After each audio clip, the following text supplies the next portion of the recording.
Check 1, 2, check stereo. Checking. Checking 1, 2, checking 1, 2. Wow, we have audio. Ah, All right, audio should we start is back. over again? You know, here I had the intro. Wait, no, tell them. Okay. Well, we're going to start over. Okay. We're gonna do, this is just, Okay. it was a rehearsal. Yeah, are we in stereo versus mono? Yeah, you're going to be in one headphone and I'll be in the other. We'll see how crazy it drives people. All righty then. We're probably reversed, right? It's probably you are on the wrong side. Okay.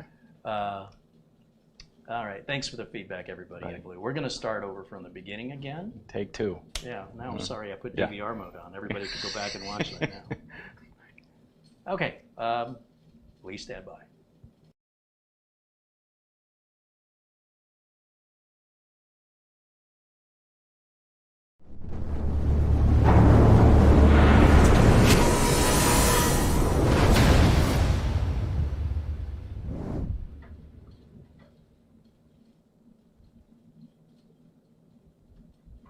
Hello, boys and girls, moms and dads, kids of all ages. Happy Friday.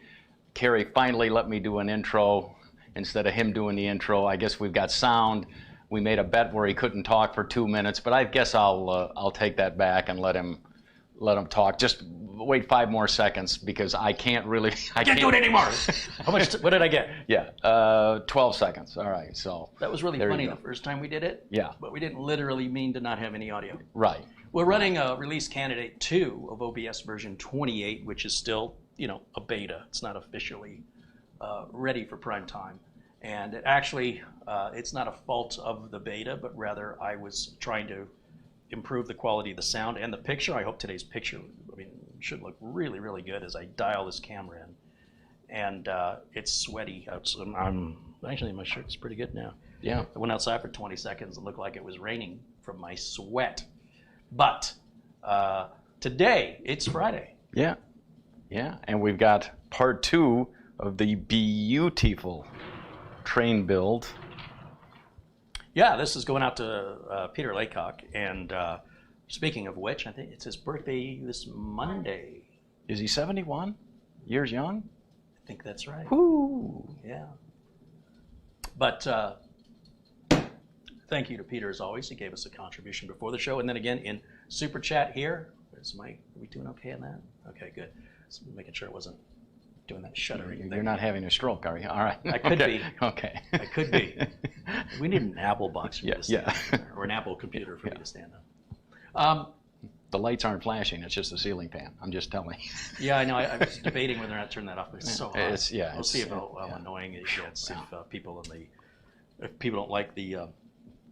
It could be creating a shuddering effect. To I really need to get that neon signed. At the very least, just get it some vinyl, some flat black on it, so it won't be so reflective.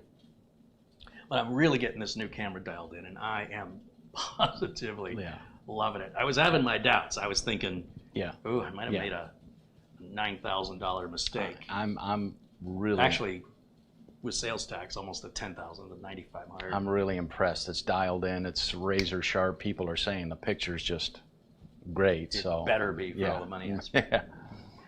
Thanks you guys for joining, and again to Peter Laycock for the contribution. He also submitted a super chat even before we got started here, which I am trying to. Is that 20 pounds? What do they use in Scotland?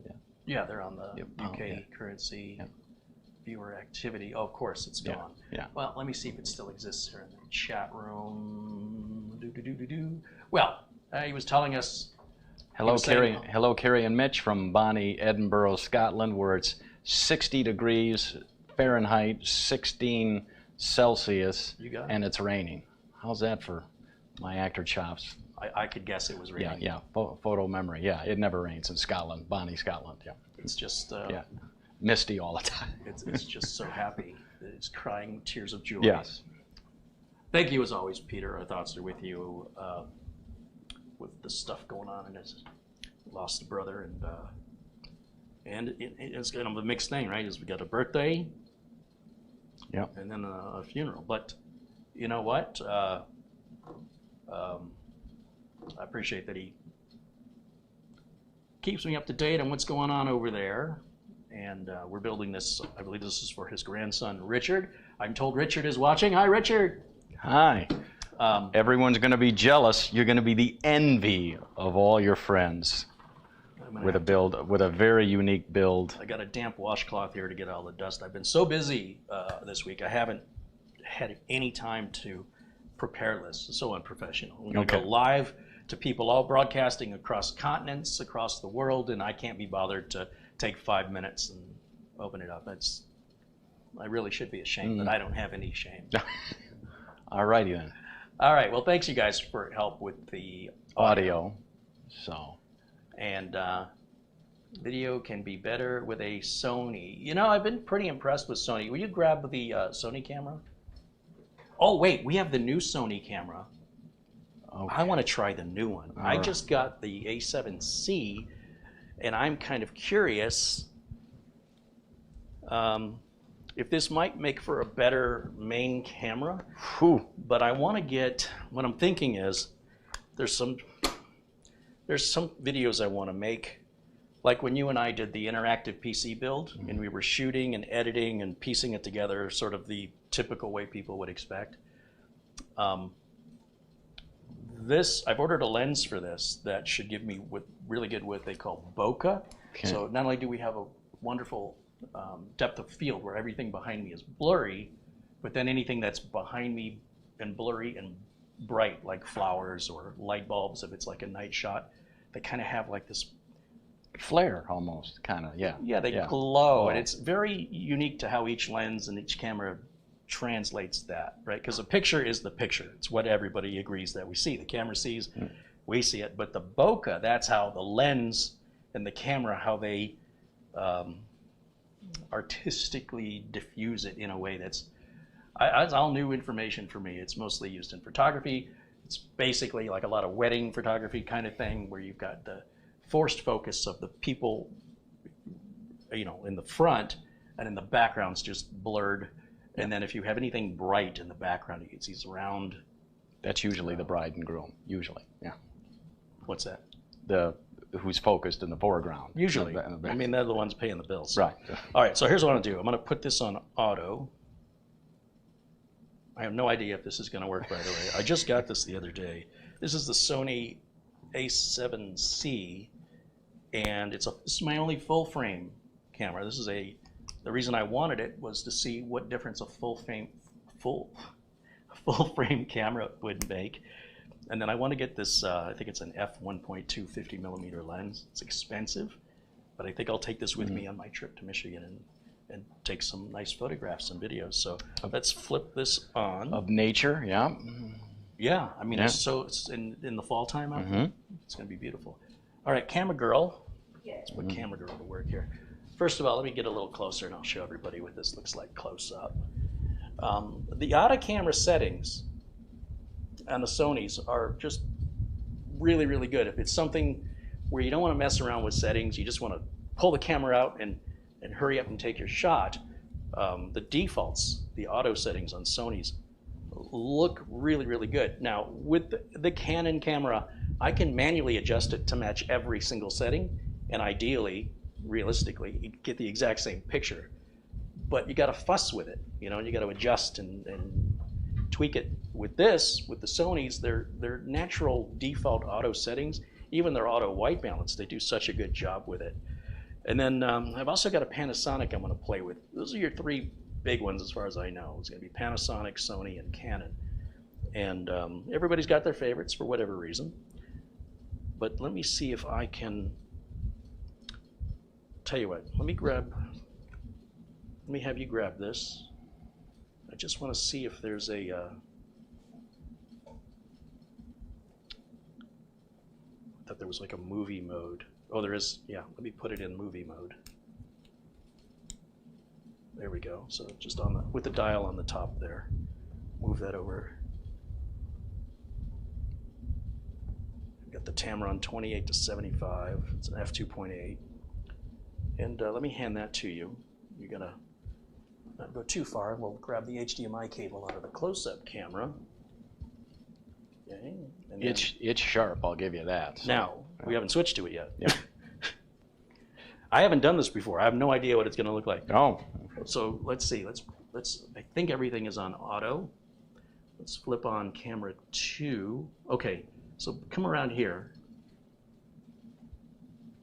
And can you zoom it out at all?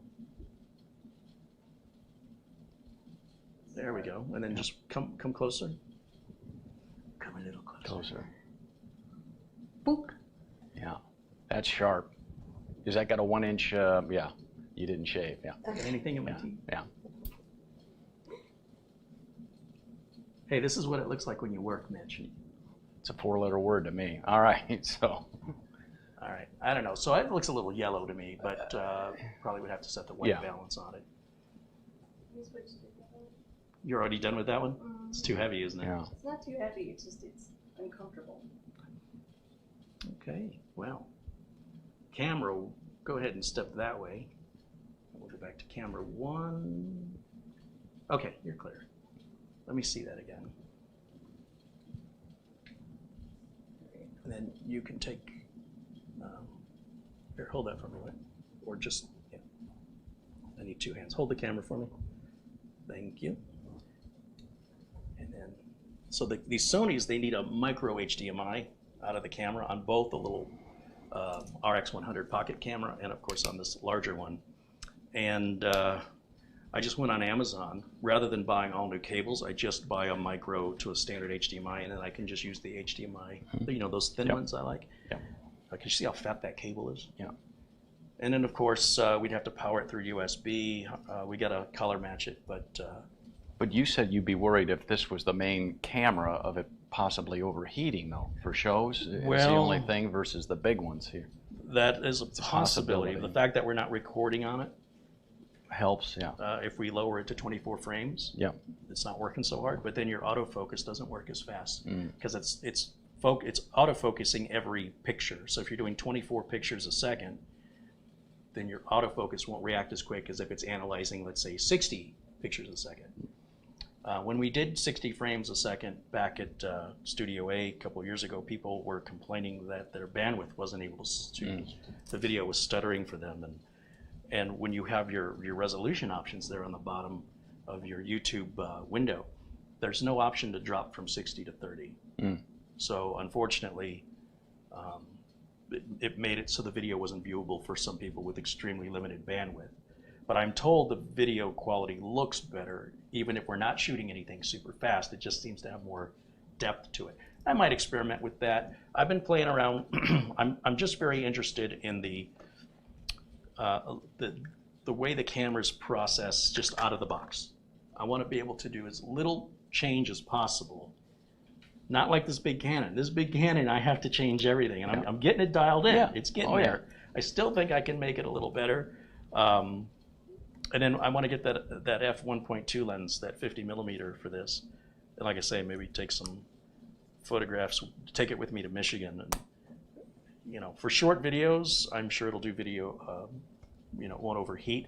But if you're outside, right, and you're taking video, it's probably going to overheat rather quickly. But indoors, and again, since we're not recording, we're just feeding it out, the video out. So that's one of my new toys. I was amazed at how identical the size, shape, and locations of the buttons are to my Canon. Like even the play button is the same place, the trash button is the same place. It's weird because I thought Sony would move everything around. But, and I don't really hear from Fuji or Nikon. Samsung quit making cameras. We're just trying to find the best one. And then for other things like close-ups or extremely low light shooting, I'd like to, you know, have a camera to meet different filming situations. When we do the live videos here on YouTube, it's really not very demanding on the resources of the computer or the resources of the camera. These cameras, all of them, are way overkill for YouTube videos. But I want to be able to grow, and I'm very interested in photography and cinematography. I always have been. I haven't had any time. So I'm starting to make some time so I can, you know, be a better cinematographer. Yeah. And who knows, maybe we'll do another little project where, you know, we don't shoot it live. We shoot it like a regular video. And then that'll enable us to do all kinds of cool stuff. Like just for fun, I picked up the DJI Pocket camera. This is almost like a children's toy. It's kind of silly. It requires activation. You have to download an app and activate it, and the app wasn't available on the Google Play Store anymore. Okay. And it says you can only turn it on 5 times until if you don't activate it after the 5th power on. Doesn't matter how much time. Okay. Power it on and off 5 times in 5 minutes, and it won't let you turn it on anymore until you activate it. Okay. Then you got to hook up a USB cable. I'm trying to remember how I did it. Anyway, I had to use the iPhone I have for my Amazon Live videos. Mm-hmm. And let me show the audience what this looks like. So this is the entire camera system. Look at that little peanut. In it. Let's see. There's a mode here. Scroll down. Where is it? This way. Flip the camera around the other way. Come on now. Go around the other way. There it is. So kind of hold it out like that, and it's on its own little gimbal.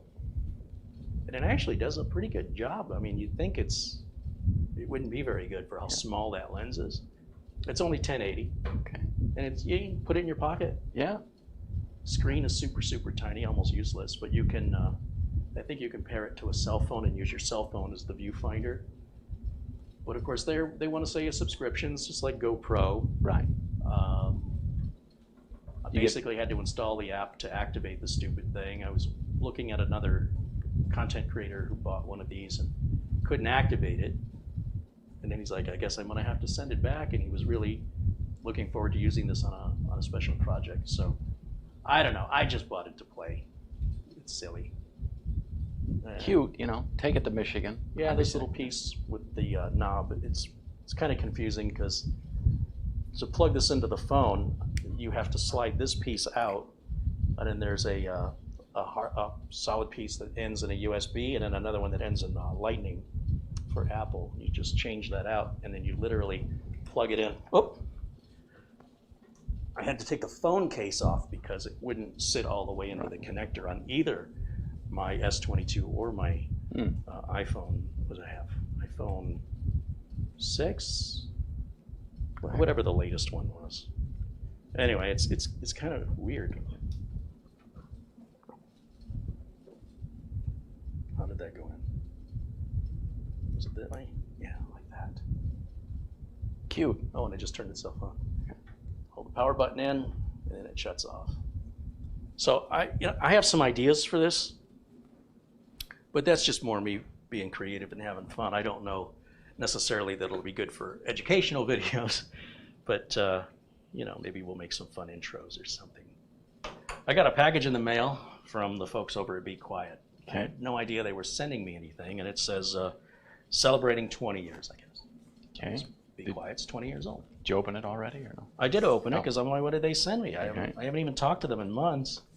So this package is in the mail, and inside I've got a screwdriver, a Phillips screwdriver, and a bottle opener. Okay. And it's funny because it just says "Be Quiet," super teeny tiny letters there. They from time to time, Be Quiet will send out these little Nice. swag. What do you call it? Little swag. So it's a weird combination, I think, a bottle opener and a Phillips screwdriver. But hey, thank you to the folks at Be Quiet. That's nice of them to do that. I don't know what I'll do with it, but it's still nice to be thought of. So yeah, they're great folks. They're great folks over there. Very, very nice people. Let's see. William says, for Android, you need to get the APK directly from DJI download. Yeah, I know. And then you have to find it on the phone. You have to go into your settings to allow unauthorized. Anyway, I just put it on the iPhone because it was in the Apple Store. And of all places, you think, how bad does that have to be removed from the Google Play Store? But yet at the same time, the Apple Store is usually the one that's the hard one to get in, to qualify for. So it didn't make any sense. But once I activated the darn thing, I just removed the app. I'm done with it. I don't need it anymore.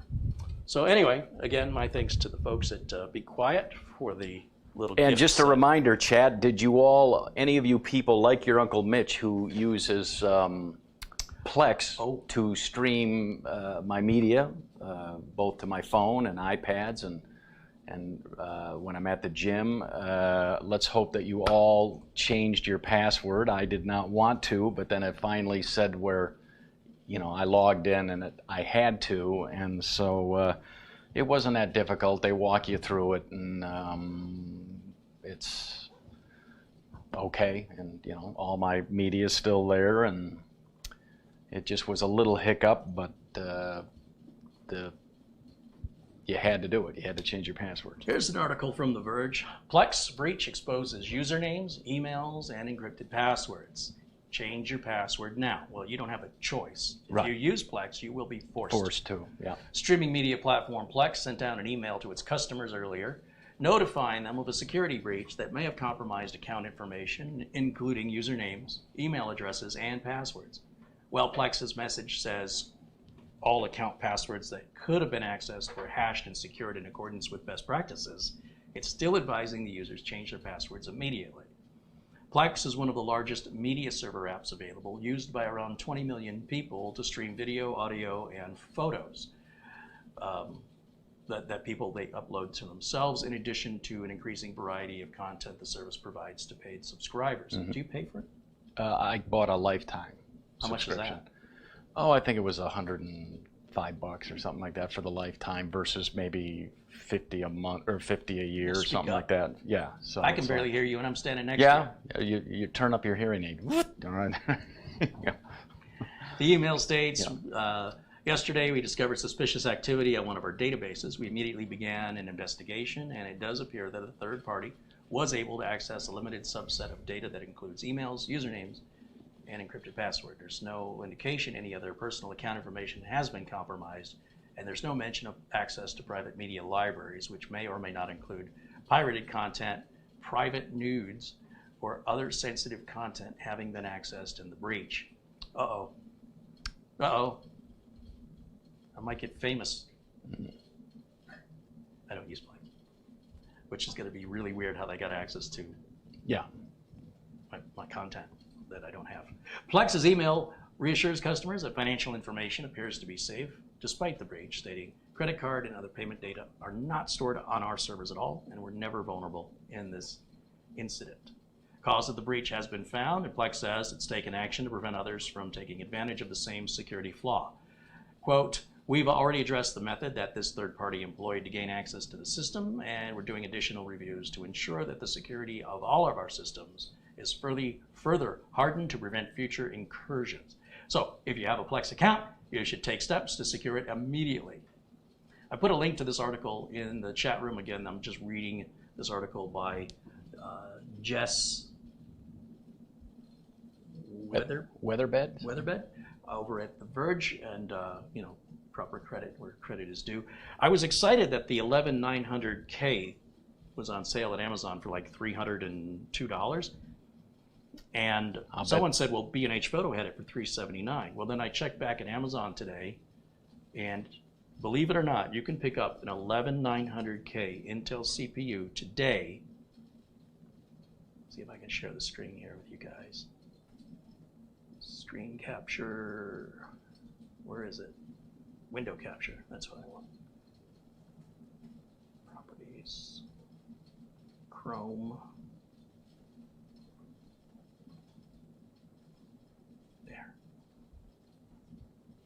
Intel Core i9 11900K for just $279.99, free shipping. That's 57% off the MSRP, but you know, let's be honest, the MSRP on this has been around $350. So I was excited to see it at, you know, $302 or whatever it was.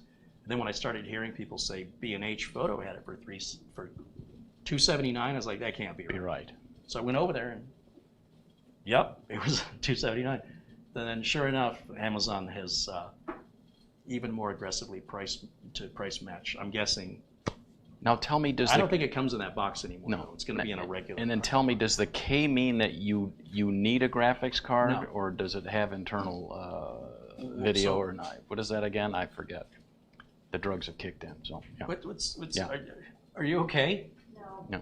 Oh, yeah, Anna, here, let me switch over here. Just a second. There you go. All right, we're back. No, the K means it's overclockable. If it had an F, that means you need video.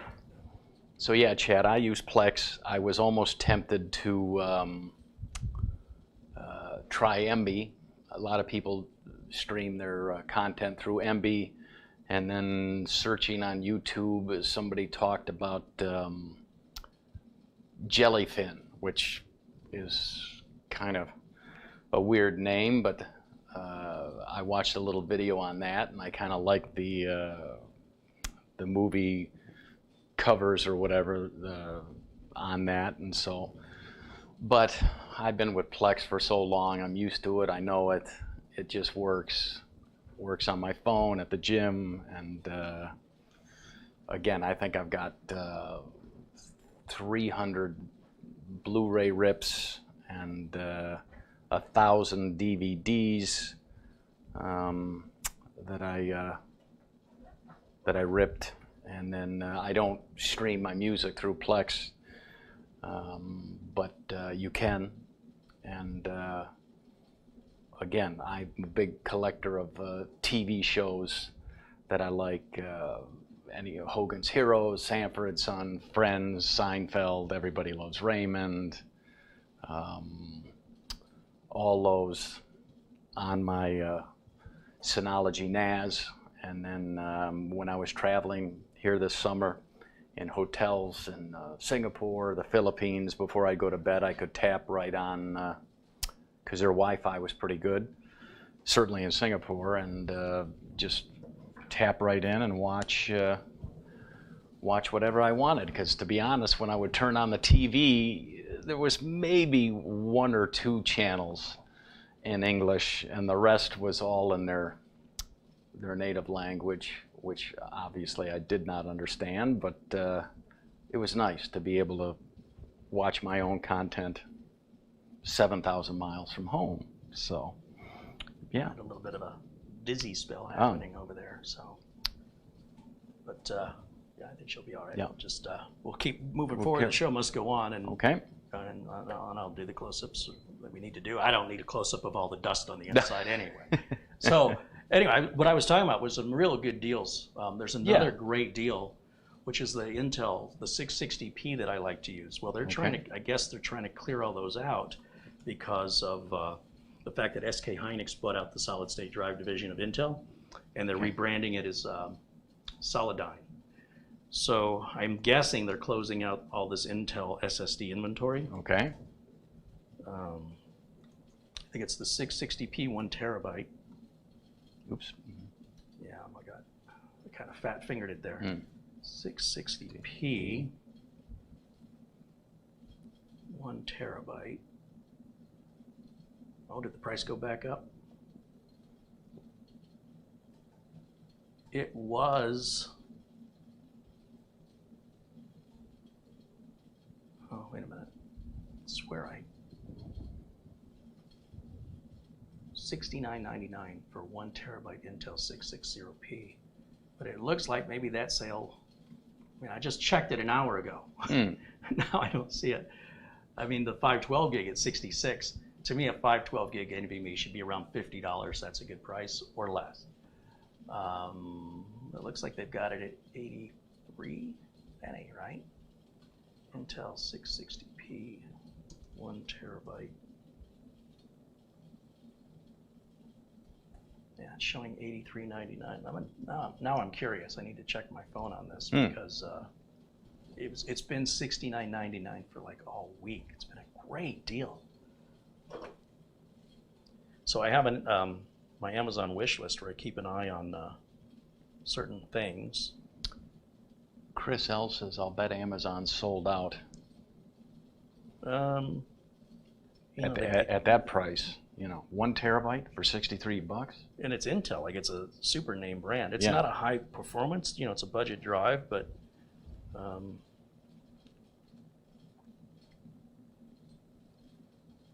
yeah, price. So literally, it was normally $84.99 for a long time, so it's only gone down $1 now to $83.97. But it was $69.99 like all week. I did do a YouTube post about it, a community post, and then also on my Twitter feed. If you're not following me on Twitter, I'm posting. There's a deal. I want to share it with you guys, even if it's not something I make commission on. So if B&H Photo has a good deal, I'll link to B&H Photo.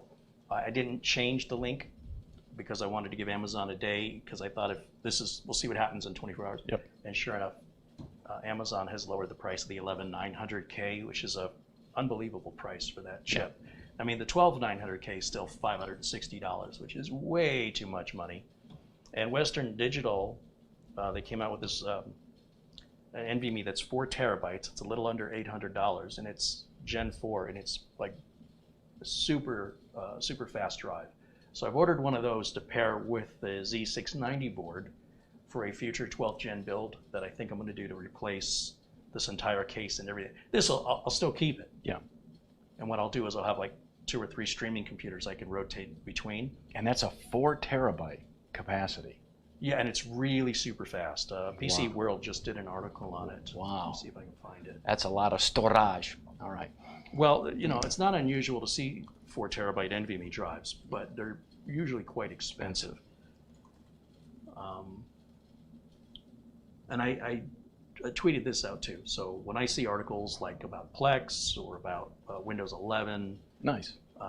LastPass got hacked on Thursday, but they said all the user accounts are unaffected. So if you use LastPass, you don't have to worry about hearing about it getting hacked. You're fine.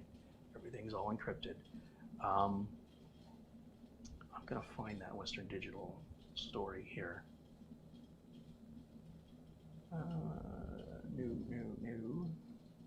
No. I should probably just look at my Twitter feed. You think? Mm-hmm. So twitter.com/the Kerry Holzman. Yeah, it's the Western Digital Black SN, like serial number. Okay. SN850X said it's face meltingly fast over at PC World. It's one way to put it. So that'll be part of the killer 12 gen, which will be a 12900K Z690 board. Okay. We'll put that 4 terabyte Western Digital. That'll probably happen after I get back from vacation in October. It's not a customer build, it's just something I'm doing for the channel. We've got a contribution from Luke. Oh, we missed a couple here, haven't we? Yeah. Zdravko Franchovic became a member for 4 months. Thank you, Zdravko. Always good to see you, my friend. You want to do the next one? We've got Steve H. with his $10. $10. I got to get a colder game. And keep going. Luke Slater with, is that £1? Boy, I got bad eyes. Fatal Dragons with a $10 contribution. And Luke again with £1.50. Right on. Right on. Thank you, Luke and Fatal Dragons, the Dravco, of course, Peter Lycock, who I mentioned earlier, yeah. Steve H. Thank you guys so much for supporting the channel here. And there's another little thing of news. I really should just pull up my darn Twitter feed because everything I wanted to talk about was, if it's worthy of me tweeting, then it's worthy of me sharing here. The Kerry Holzman. There's a link to my Twitter feed, and it should be in the very bottom of the video notes.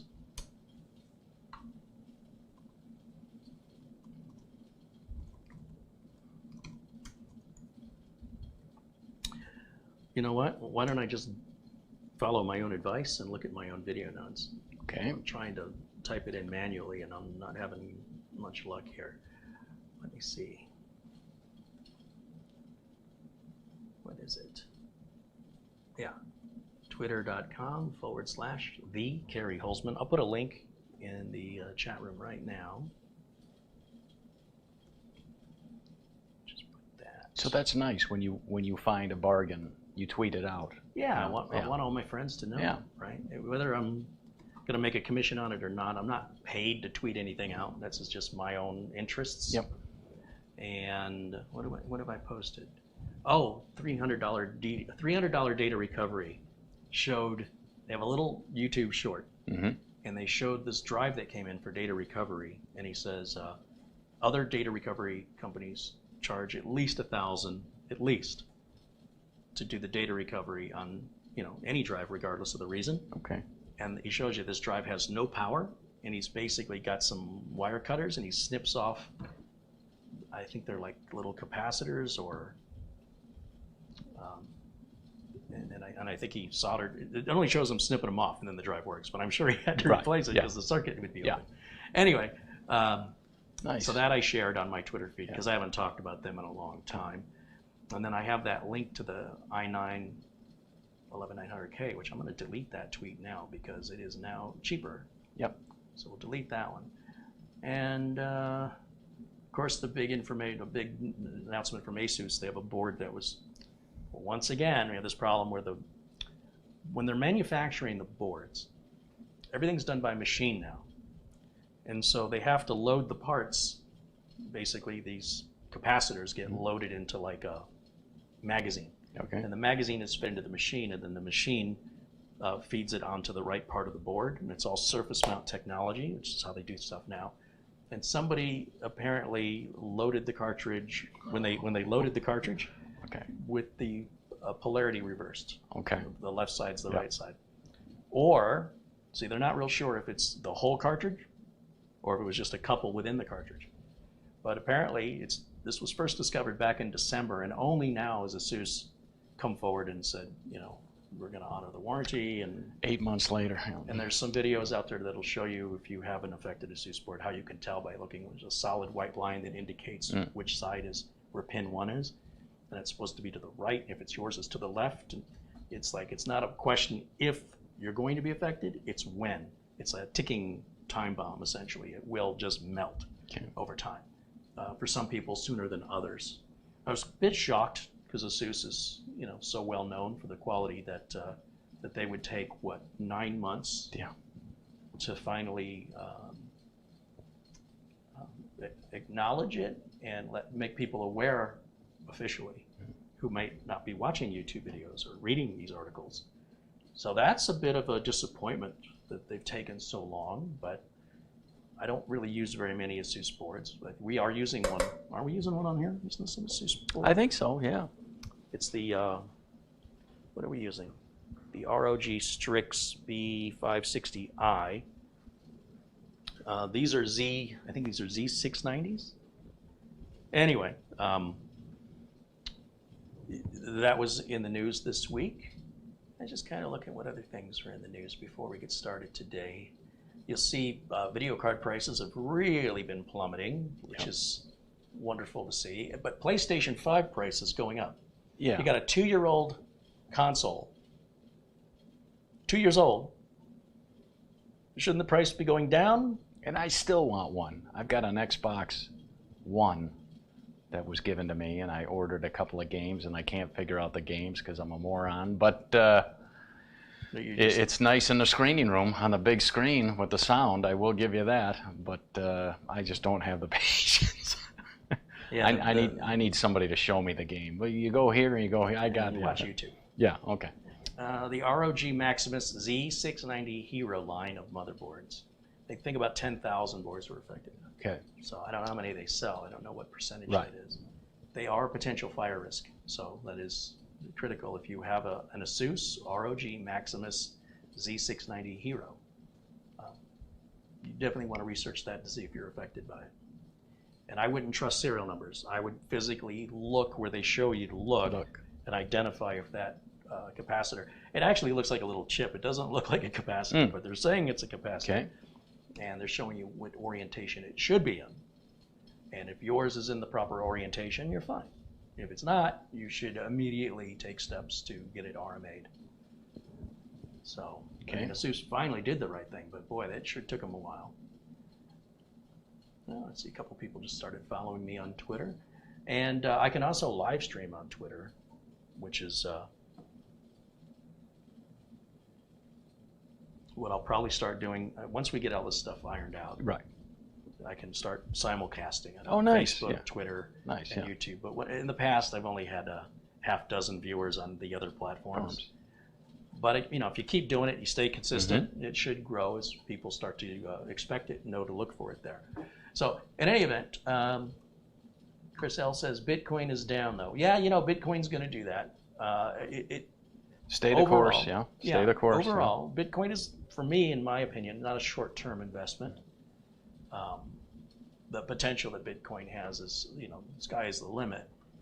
And I do believe, especially as the younger generation are getting older, it's going to be a more preferred way to spend your money. John McAfee he was all about the crypto. He's like, he wasn't going to pay taxes, and he didn't have to claim that he had more than $10,000 when he was going into customs to another country, because it's all in crypto. They have no way to, right? And he'd pay in crypto. He'd stay at hotels that accepted crypto. Jeez. And I mean, like Four Seasons, and there's a new documentary that was just released. I saw that, yeah. And I haven't seen it yet, but I saw it. It's a Vice film crew that went out to Belize, and it shows his paranoia, and then as they're with him and things start happening, they start thinking, oh my, this may actually be something. He may not be all that crazy.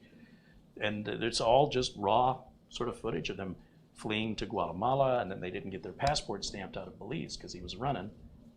And then his girlfriend's great uncle was like the attorney general of Guatemala. She's like, he can get us through. And then the guys at Vice News took the picture with him in Guatemala, and they sent it to the publisher. Told the publisher, strip the metadata off this picture, because the pictures, when you take pictures with your cell phone especially, but also even with a regular camera, if it's a modern camera, it can record your location, date, time. It's a lot of metadata. And there's little applications you can download to strip that stuff. And why this guy didn't, I'll never understand, but he told his publisher to strip it. They didn't. He was upset because, hey, we're Vice News. We're a young digital company. We should know better. All they had to do was take a screenshot of the picture and publish that. They didn't. So then it exposed their location in Guatemala. Anyway, it's an interesting documentary. Yeah, it's kind of like a documentary. It's just this film crew went out there to get this story. And then they're thinking, what are we going to do? Because we've entered the country illegally. There's real time you can serve for. That's a crime. And then they needed to get back to America. And John McAfee, when he says we have to go now, he told the film crew, he's like, you almost got left behind. He's like, if I say we got to go, we don't have time. Right. You have to go. His paranoia was through the roof. And in any event, it's kind of an interesting documentary. And of course, he's no longer with us anymore, but the guy is, I can't tell if he's just totally nuts or if he was correct, right? Like he's claimed he's got all the government agencies bugged and he can spy on anybody. Don't you know who I am? Yeah, I don't know how true that is. And he's like, that's why they want me killed. I have proof of their corruption. I've got recorded text messages, recorded emails.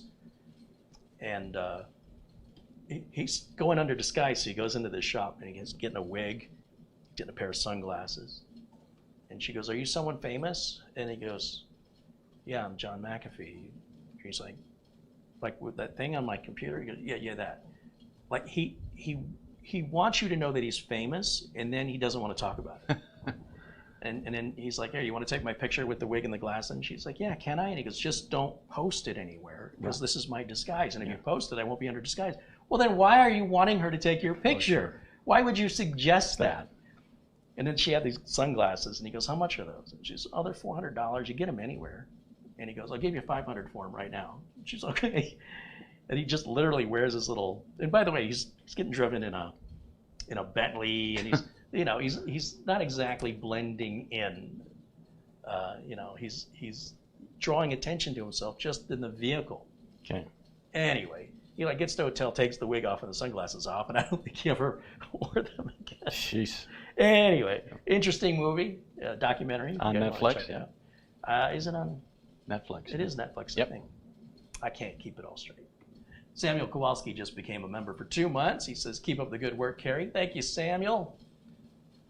And I guess we can get started now. Okay. We've been on I'd say an hour, but the first 15 minutes didn't count with the audio problems, which, a little bit of a learning curve here with both the new release candidate, OBS version 28 release candidate 2, So that means we're getting close to an official release, and I don't normally like playing with beta software except when it comes to my video stuff.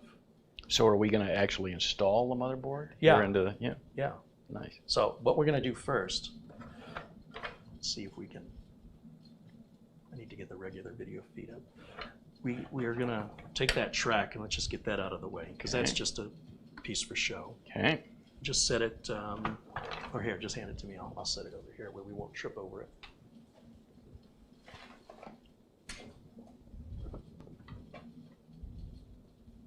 It's Nutty coming come her up. Heidi ho! Yay! Yay! He was sleeping, squirreling his nuts away. People are like, why did he have such a high voice? Because. But we got work to do, Nutty. It's related to his nuts. Yeah. All right. Okay. Get out of here, Nutty. This separates into two pieces. This is the Train PC. It's a limited production PC. They made two versions of it. One actually moved on a longer track and it would puff like smoke. Some chemical you put in it would puff like fog. Some chemical. Okay, some chemical.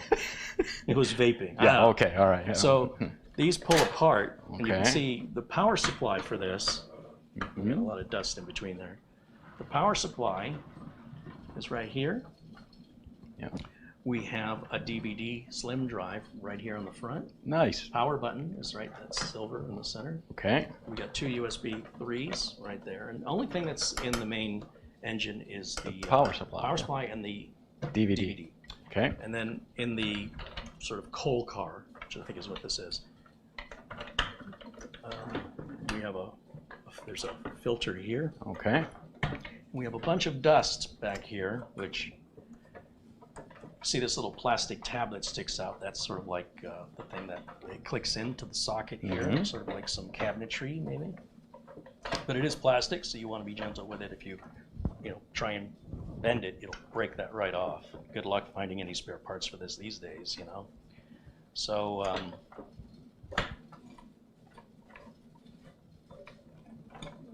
don't know why these are. I should be able to just take these out, I think.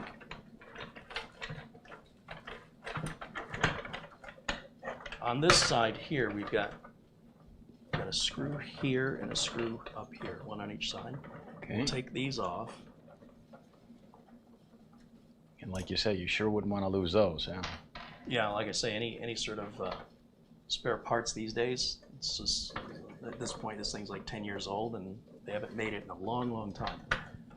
It's not a very practical design. It's a fun design. Looks like there's another screw somewhere I'm missing. This whole side should come off. Been a while, so bear with me. I haven't done this in some time. Oh, right here on the bottom, there's two screws. Gotcha. So we're going to take these two out. And then this whole piece should slide towards the folks and then out. I can wipe that down. And that's interesting. Really dusty. Let me see this. Okay. These are the spare screws, I think, for the motherboard to mount onto the standoffs. Thank goodness I did this, because I'm not quite sure where the rest of everything is. And then inside, we can take these cables out. So we've got our power supply, motherboard power. This is our USB 3 cable. Everything is really dusty, so I'm just trying to get this cleaned up. It has been set aside and kind of forgotten about, and I always knew I would do something with it someday, and well, guess what today is?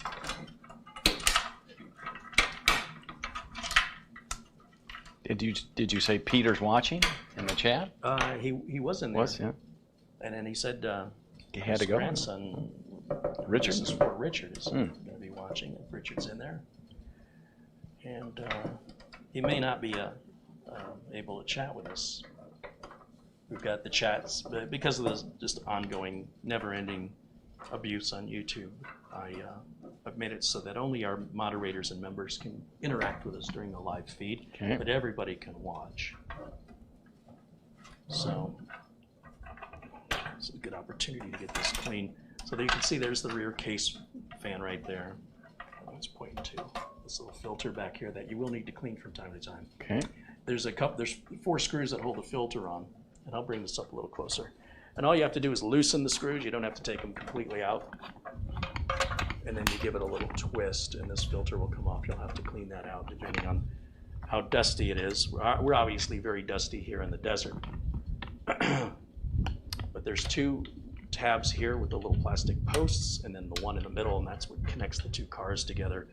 And we're going to run the power cable, the front port umbilicals, the SATA cable for the optical drive will all run through this pretty tight spot. And the case is only big enough really for the motherboard. There's no room here for much anything else, not even really a graphics card, maybe a real small one. So, you know, you'll see the corners of the board where those standoffs are, go right to the edges all the way around this thing. And yeah, that's all there is to it. That's our fan power cable right there, which for some reason I have adapted to, I don't know why. That should probably plug straight on the motherboard. Is that an old Molex? Yeah, well, I'm guessing the first motherboard I put in this all those years ago only had 1 fan head on it. I'm pretty sure these newer boards give us 2. Would you mind, since you're doing such a good job? And then I'm going to grab my Gatorade. Okay.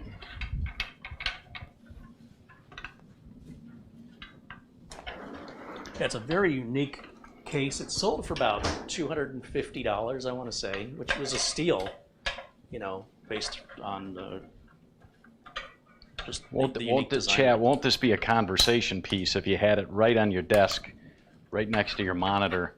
People wouldn't believe it. What's that? It's my computer. They're like, no, that's a train. That's not a computer. So.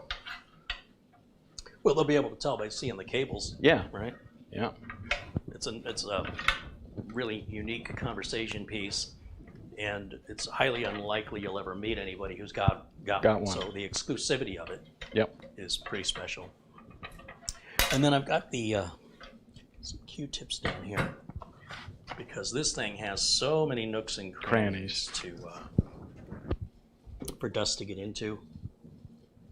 So like I'm looking at here, and it's like right in here, here.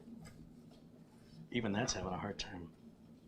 Underneath, right under there.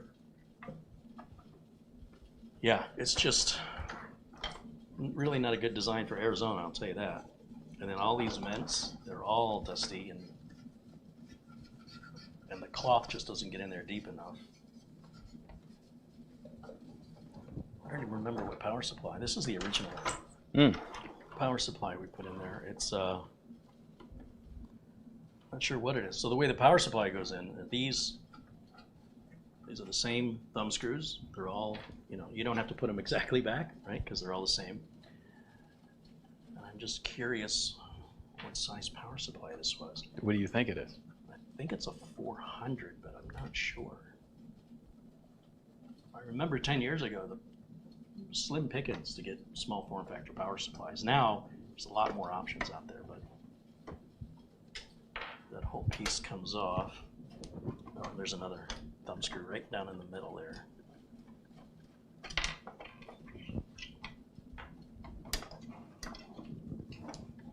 This is it FSP? Yeah, it's an FSP. Noise killer, active PFC. Now this should be auto switching. So when they have it in the UK, they should be, the power supply should automatically sense the 240 volts. This may only be 300 watts.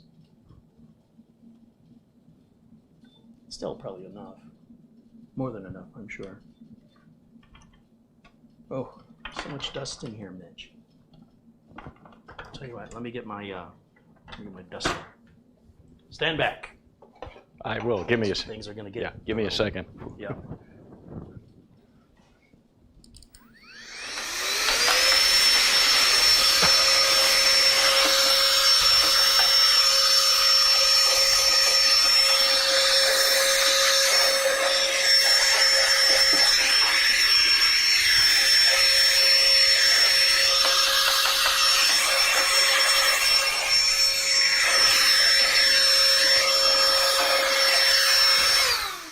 These are, you charge it through a USB cable, and they're about $60 over at Amazon. They have a lot of different manufacturer names on what essentially looks like the exact same thing.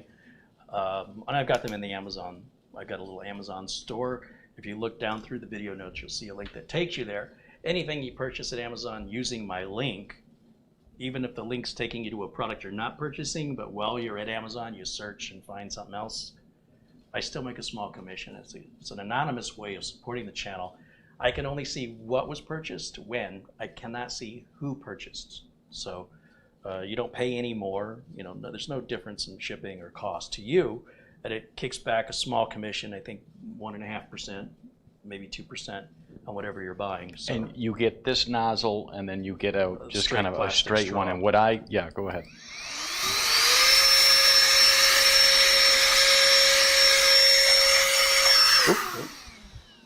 What were you going to say? What you? Oh, I actually use mine for. Oh, you clean your glasses with clean my glasses with a little. Run the glasses underwater, just a little droplet of Dawn dish soap, clean them, and then use the blower to actually blow them dry instead of using a cloth or anything like that. And they come out, you know, boom, crystal clear and nice. And so and like you said, it lasts. One charge can last a long time.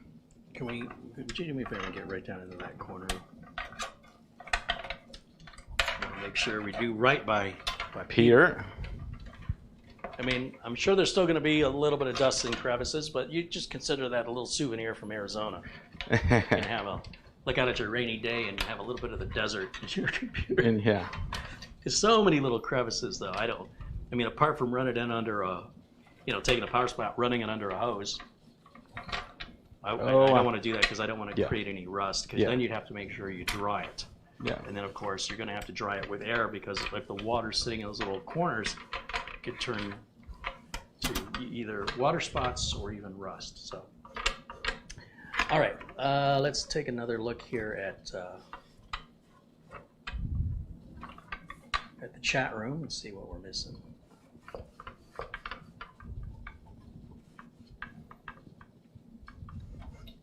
Wow, I think I changed the resolution on Windows. Okay. On our monitor, because the text is looking super tiny. Is there a way I can make this text? It is, you know. Bear with me for just a minute here, folks. I want to adjust my display settings. I think, where are we at? Scale is only 100%. Let's do 150. That's going to make everything much bigger for us old guys here. Yes. Holy cow, that's almost too big now. You got 125? OBS isn't even displaying properly. Okay. That's crazy. See, go down to 125. Yeah. Let's try 125. Display settings. 125 should be ideal. Still, OBS is not displaying. Wow. Well, I know why it's not released to the public yet. It's really having a hard time with that change. So I have to keep it at 100%. Okay. Hopefully that'll be addressed in the final. Yep. Back to 100. Yeah. Drop that to 100 for 1920 by 1080. And OBS looks correct again. And maybe I just hit Control and roll the mouse up. No, that's not working. Hey, there's our good friend Marty. Well, hey, Marty. Yeah. Contributes $10 in Super Chat. He says, hi, you too, and hello to the chat room. Hey, Marty, good to see you, my friend. And bear with us, the chat is you know what, if we were sitting or standing at a normal distance, it wouldn't be a problem, but it's a good 10 feet away, 12 feet away. What if we pop the chat out? What if we do that? Can I resize it this way? No, that doesn't seem to be helping. Bring it down like that. And participants, moderators. Oh, hello. I think you can read that. Let me close this. Yeah. Whoa. Hector Avilas with a $19.99 contribution. Thank you, Hector. All right, so now I made it bigger, but you can see it's We can't see all the other stuff now. Ay, ay, ay. All right, I would just catch up on the chat here real quick and see what we got going on. Richard, it says, have I upgraded to Windows 11? If so, what are your thoughts on performance? I don't know why. Why would I upgrade to Windows 11, Richard? Is there something I can do with Windows 11 I cannot do in Windows 10? I don't see any point in Windows 11. But, you know, Windows 10, its end of life is October 14th of 2025, so we've got a little over 3 years with it still. I will have to support it. So probably in the spring, this coming spring, I'll probably start to install Windows 11 and familiarize myself. Unless the rumors of Windows 12 are true, in which case I'll just skip over 11 and go right to 12. But they're just rumors. There's obviously been some discussion of it at Microsoft, but nothing they want to talk about publicly yet.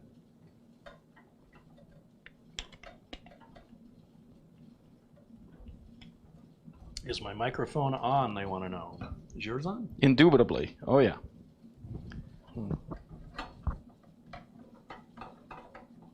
Yeah, I've double checked all the mic settings, and yeah, I mean, the meter's hitting the yellow. They're both the same microphone, the same microphone pack, the same attenuation, the same gain. I just happen to have a much deeper, more resonant tone. Because what am I, an actor? Or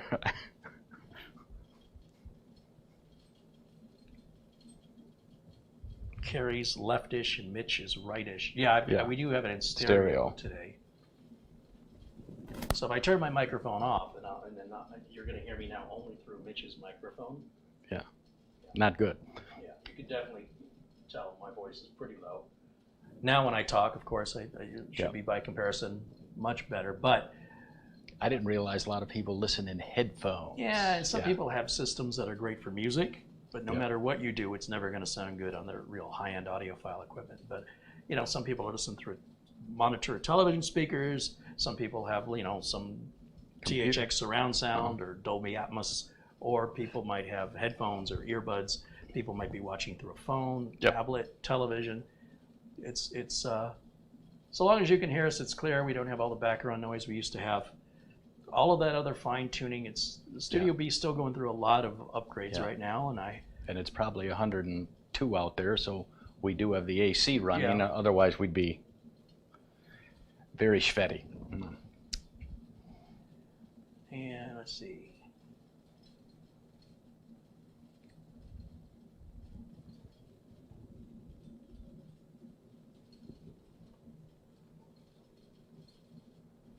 All the parts in the build are in the video notes. If you're curious, just look at the video notes below for all those details.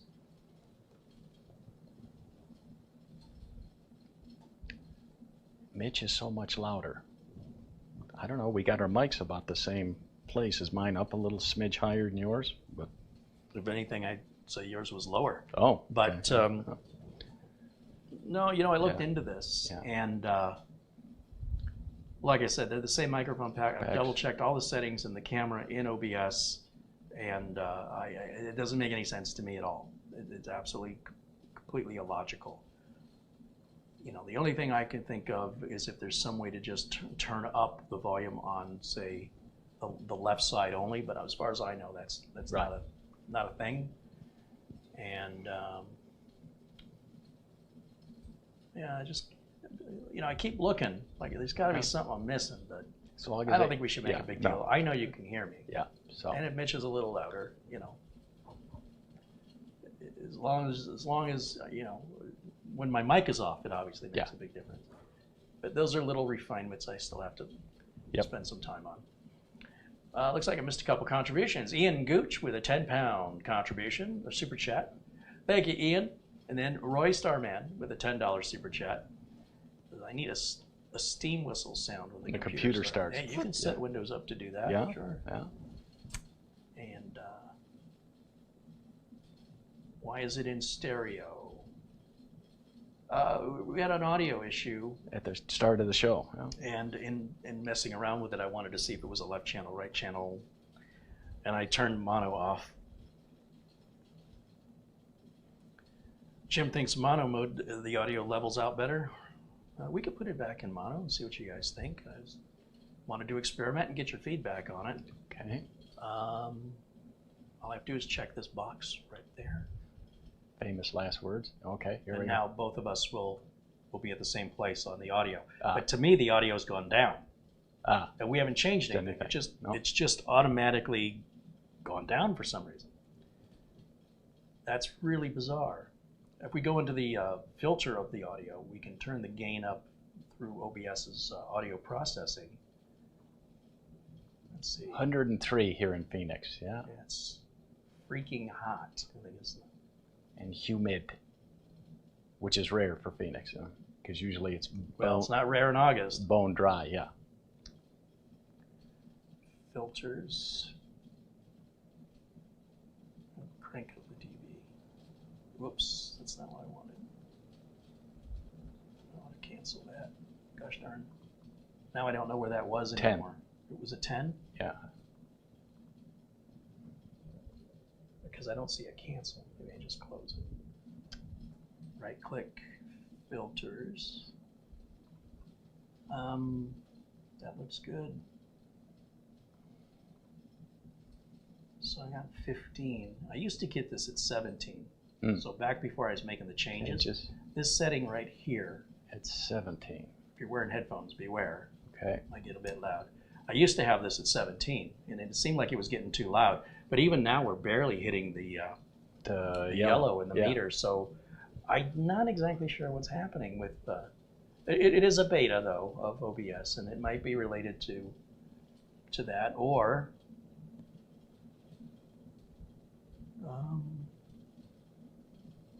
Yeah, no, I mean, that looks good. Is it the limiter? What if I turn the limiter off? Check, 1, 2, check, check, check, check, check. It's still barely hitting into that yellow. And if I turn the compressor off, we'll see. If I turn all the audio enhancements off and you just want to hear it the way it's coming out of the microphone, raw. This is it. Yeah, absolutely unprocessed right now. You're going to have all the background noise and.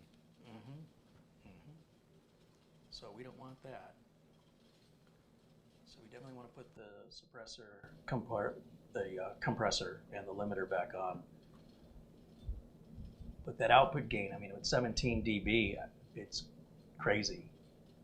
And you had it. If you're wearing headphones, you had it at 15. I had it at 15. I'm gonna watch this. Oh, jeez. Okay. Check 1, 2. Check. I mean, now we're totally saturated. Yeah. 1, 2. Hello. 1, 2. Check, check, check. 1, 2. Check, check. 1, 2. That's a 22 dB gain. That's massive. So, it's probably introducing potentially a lot of noise. Did we get a contribution from Elijah 52? I think you look. Oh, did I miss one? Yeah. No? Where are you seeing it? Oh, okay. Over there is where.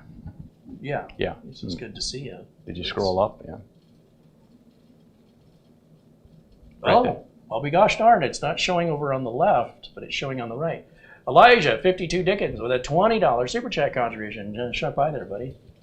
Thank you, Mitch. And Elijah, that's weird. It should be over here. Yeah. Oh, I know why I'm not seeing it. This isn't. So when we made the font bigger in the chat, yeah. Consequences. That teeny tiny motherboard. That's good. Duncan, says Mitch sounds about 30% louder than Carrie. Okay.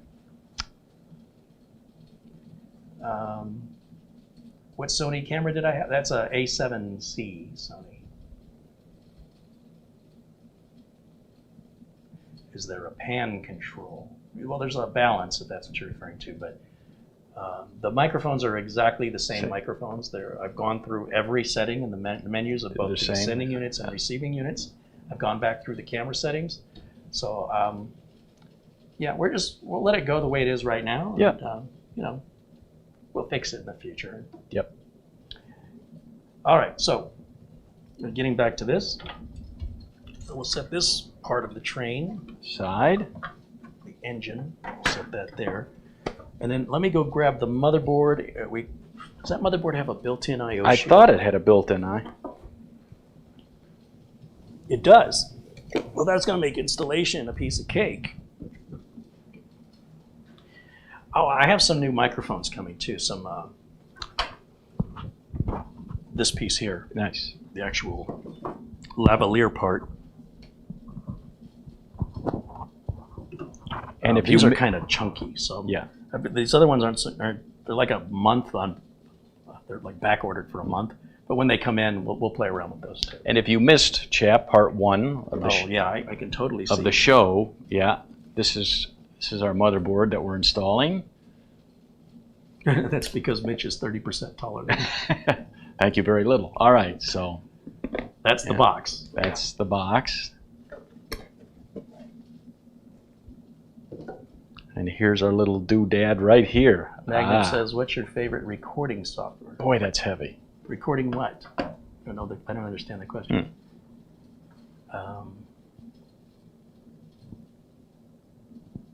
Carlos Hernandez says sounds are better now.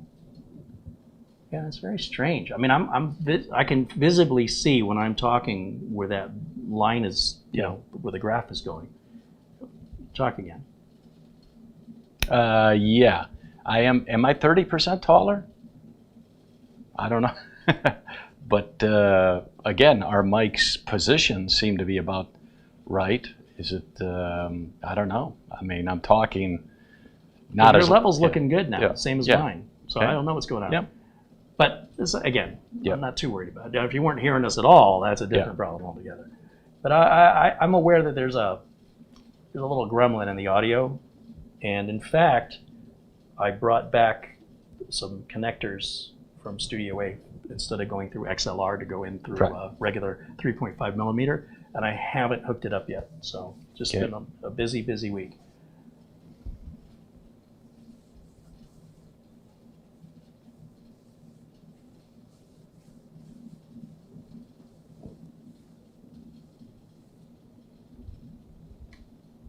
Jim wants to know the brand of our microphones. Well, we've got Sennheiser mic packs, and the microphones themselves are DPA. What are they called? 3080, DPA 2060. It's some, they're like $600 just for that little lapel mic. $600 for the wireless, for each wireless sending and receiving unit, and then, it's all going into a pretty high-end camcorder. I do have this little Zoom F6 audio recorder, but this will do a much better job processing the audio. I don't have any place to run the cables, so I do have I've got a little shelving unit on wheels that I need to put together, and then I want to move the streaming computer back, essentially location-wise, in the same, off to the right, my right, but then behind me instead of in front of me. And I just have to put this shelving unit together and get the shelf space to make up for enough room. And then I can use the 32-bit float. It's supposed to be far superior. We're working our way towards that goal, though. I've been really working on the video lately, playing around with a couple different cameras, and then we'll work on the audio after that.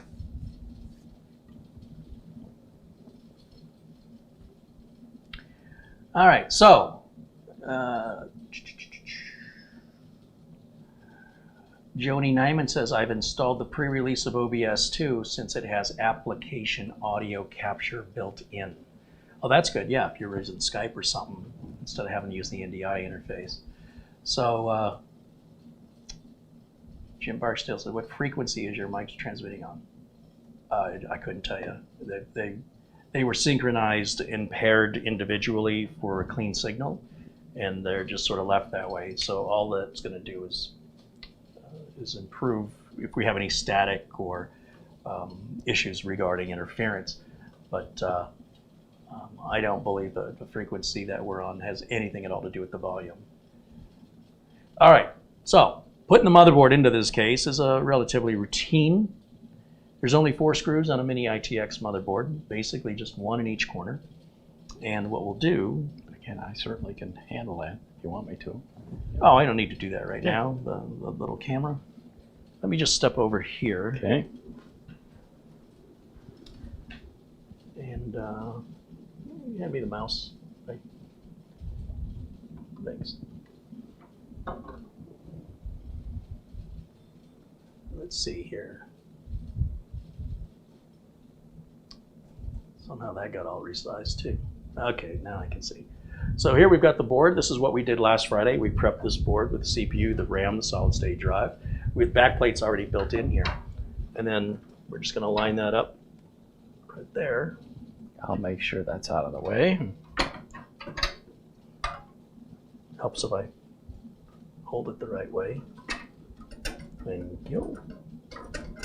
I mean, that is with that fan right there, it's almost like that fan has to come out. Probably have to bring it in on an angle like this and then lower it down. I'm curious though, does this have the extra fan header on it? Would you hand me my glasses, sir?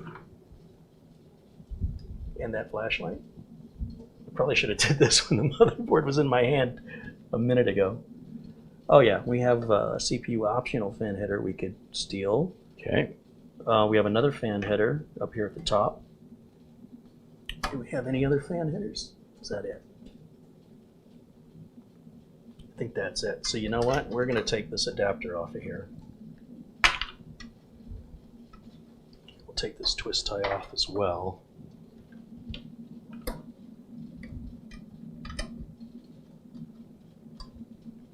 Just like so. Can I see that washcloth? Dusty cable. Boy, how are you gonna fit that onto the thing with the motherboard? Will you shine the light for me? Sure.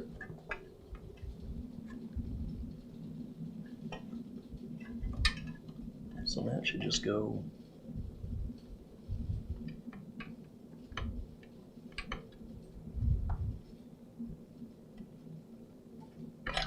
like that. Then of course getting the power supply cable on there is going to be fun because that's a super tight fit. And I'm also now realizing I didn't wipe down the dust on the lid, underneath the lid here. So let me pull this back out. And I'll show you what I was looking at here with these fan headers are right up at the top. Most of your connections on a Mini-ITX board are going to be right up here. Obviously also on this side where you've got your front switches and I/O right next to the power switch. And we've got 1, 2, 3 fan headers, one we're currently using on the CPU. And I'm not sure if we should put that CPU power cable on before we put the board in. I mean, it's a super tight fit. It's barely going to fit in there.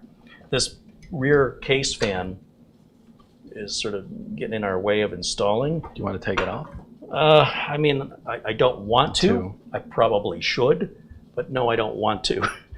Let's just leave it on for right now. Yeah. And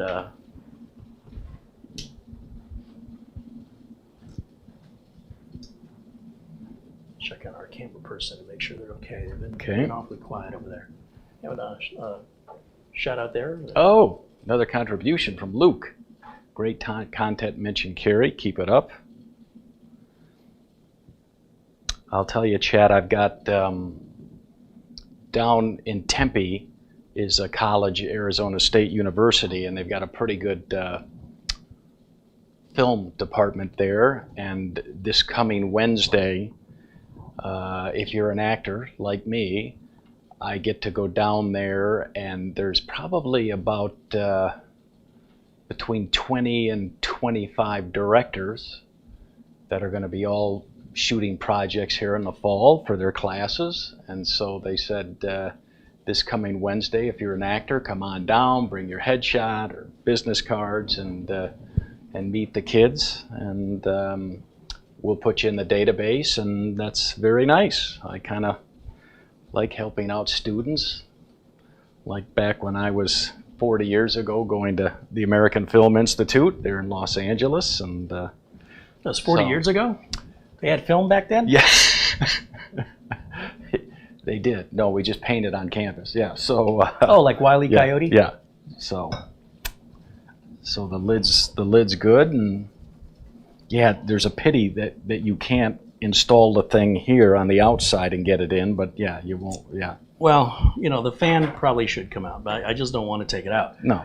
This piece on the train engine itself, we have to put this back on now because in order for me to get these cables hooked up to the motherboard, okay, it's still pretty dusty in here.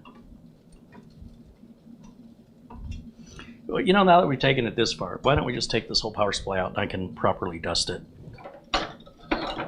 Okay, that's just 4 screws here. Rotate that a little bit. It won't fall down, will it? I'll take out the last screw will be on the top, so that way I can grab it. But I know there's a lot of dust on top of it. I can't get to it because of, you know, when you're going to deal with a specialized custom case like this, it's all about the looks. It's not about airflow. It's not about performance. The main priority here is that it's a showpiece. That doesn't mean it's not going to run fast. It just means that it's not an ideal overclocker. Yeah, there's a lot of dust in there. So if we set that aside, I should be able to put my hands in here and wipe that down. Raj D says, please check your email. I sent you a gift from Amazon. All right, well, we're going to grab that here in just a second. Just want to get in here. Probably up top here. Yeah. This thing is just filled with nooks and crannies everywhere. Now, ideally in Scotland, it likely will never get this dusty again. And just think, this is it just sitting. Imagine if it was running and the fans were bringing, you know, pulling air through here. Imagine how much more dusty this would have been. Yeah.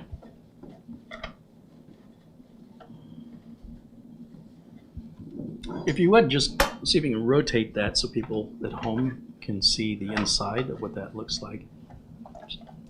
I should rotate it. I'm getting different angles of lighting. I can see more dust that I've missed. So yeah, there's that. And then, let's see, let's take a look over at the email and see what I've missed. Giordani, our good friend, he just received his computer, I think yesterday. That took like 8 days to get to him in New York. He says, hey, Carrie and Mitch, happy birthday to Peter Laycock. Also, $20 contribution for part 2 of the wonderful build. Keep up the good work. Right on, Giordani, thank you. And let's see what else we've got here. There it is, Raj D, with a $50 Amazon gift card. That was very generous. Thank you, Raj. Thank you. 20 bucks comes in from our good buddy Luke Greenia out there in Vermont. Lexus wants to sell me another car. No. Yeah, I'm happy with what you got. All right. So, thank you guys. Thank you, Raj. Thank you, Luke. And thank you, of course, Giordani. Okay, what do you want to do? So then, do you want to blow this out? Just you have well, you know already, what? but since we've got it out.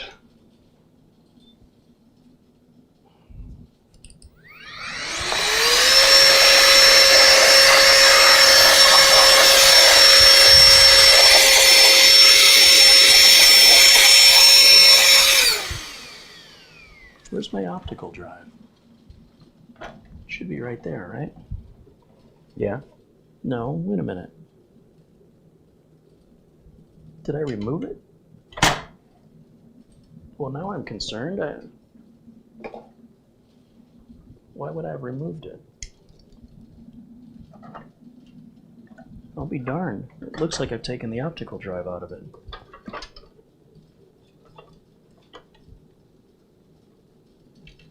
And that obviously. Oh, and the front umbilical cable became unplugged.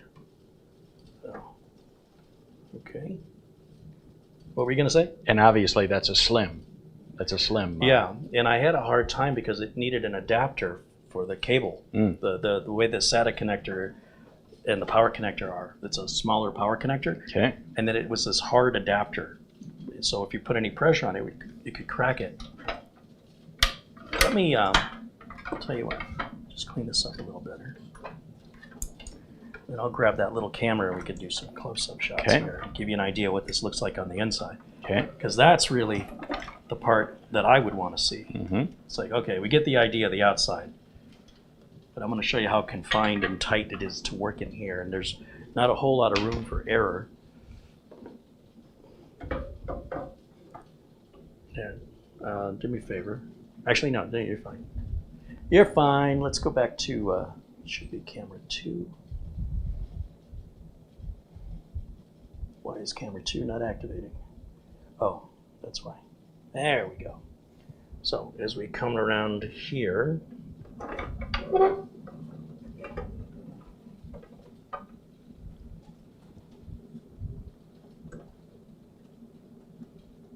see the connector has fallen off.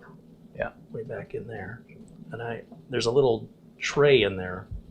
You can hand me that flashlight, maybe I can get some more light in here. And I can barely see it here in the room, so people at home definitely won't be able to see it very well. Can you turn it towards you? Yeah. So I'm gonna have to somehow reach my hand in there and get that connector back on. I can hold that. And that's our USB 3. Well, no, I sort of need to know where the light is. Anyway, so that's the inside of that. And then if we look at the other one right over here, you can see it's quite confined in there. Our motherboard's going to go right here. We've got our 4. Yeah, it goes, how far down does it go? Almost all the way to the bottom. Yeah. So you're not going to really do much in the way of cable management. You're just going to hope your cables reach. That's going to be the main thing. So, yeah.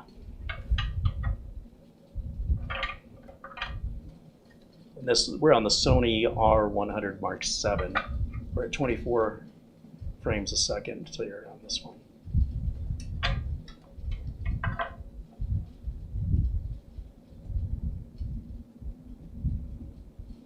And of course our motherboard. Our motherboard right here.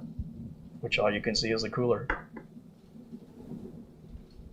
And then of course our outputs. All right, so that should be all the close-ups they need. And then we're gonna work on that without being able to show you because, like I said, we can barely see it ourselves. It's so dark, and it's, you know, once my hands are, even if we had a camera zoomed in, you're just gonna see the top of my hand. You'll see the back of my hand if you keep talking back. Yes, sir. Mm-hmm. You're like, you better grab a step stool. All right. So what I need to do is I need to get this connector on there. Here, you need some light? Yeah. I still see more dust though. Everywhere I look, it's like everywhere. When you're cleaning electronic devices, I would suggest just get I go to Target and I get like a 6-pack of these for like $3, like 50 cents a piece. Run it under the faucet, wring it out. So it's damp, you don't want anything drippy. And then you can wipe down televisions, monitors. I would say a microfiber cloth if you're gonna wipe down a screen, but avoid using any chemicals, things like Windex or any ammonia-based, especially on a screen, as it can, a lot of screens have an anti-glare coating and it can take that anti-glare coating right off. It looks like there's a track in here for like putting a 3.5-inch hard drive under here. Mm. And then we've got the space up here for the slim DVD, but I don't think we're going to put the DVD in it. I don't think they're going to want it anyway. Yep. And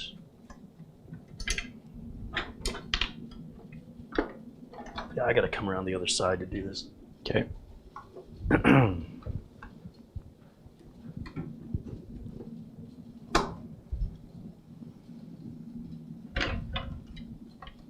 All right, how am I going to do this? I think I want to get this out of the way for just a minute. Okay. I think we're a little premature in getting this out, only because all the dust that we've had to deal with, and I should have known better. It's been busy, busy, busy. This always happens, you know, the closer I get to vacation, the more things ramp up, and then I want to get a bunch of stuff done before I leave. And I'm like, why did I commit myself to this much work?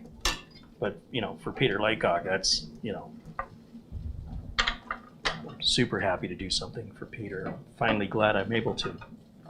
that he's let me. That's what I mean. Michael Dane may be the man, but Peter's the man too. So that's TWO, not TOO. You need some light in there? I'm just kind of looking at the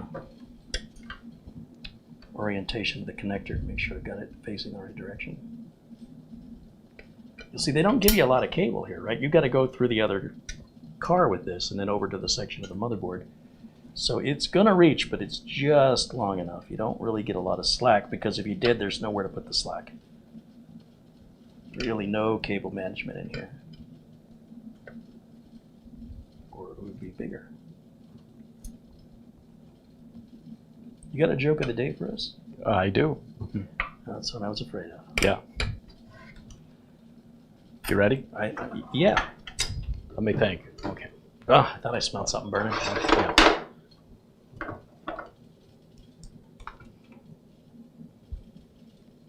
Why don't you see chicken teams play football? Oh boy, another chicken joke, Yeah. huh? Chicken teams or teens? Teams. Why don't you see chicken teams play football? Why don't you see chicken teams play football? Because there'd be too many fouls. Oh. Wah, wah, wah. I knew those forceps would come in handy. A bunch of peckerheads. Yeah. No, these are just pliers. Oh, okay. You get it? I don't think so. Oh. But I think I can. It's sort of lined up. I just don't know that it's fully seated. Oh yeah. Yep, it's in there. Okay. And I don't know why there are two of these grommets. Why do I have two? Are we missing one on this side? Yeah, okay, so this grommet Needs to maybe go here. I see what happened. Fowls, Fowls, that's fowls. Is it bird? Yeah. Well, Uh-oh. Play on words. You know what? I don't think this power supply is going to work, Mitch. Okay. We need an 8-pin CPU power connector. And this I've only just has realized 5. this only has a 4-pin EPS CPU power connector. Oh boy. Do you have any small form factor? You know, that's a really good question. question. I don't think that I do, but let me take a quick look in the other room. Okay. And this will go in there. Okay. Get that seated. I wish there was. Not that this is cracked or burnt, but I wish there was something There is. that we could put. I can run this under the sink. Yeah.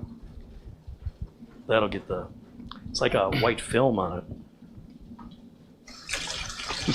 These are just such little tiny power supplies. They do make me laugh. I mean, they're just so tiny compared to the beefy 750s or the 1,000 or 1,200 power supplies that are huge. Our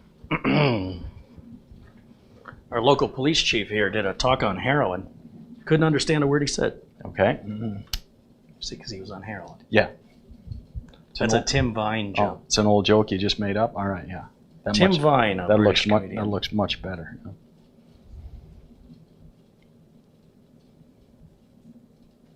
So then that. Yeah, but I think when it dries, just because of the nature of this rubber, it's gonna kind of have this.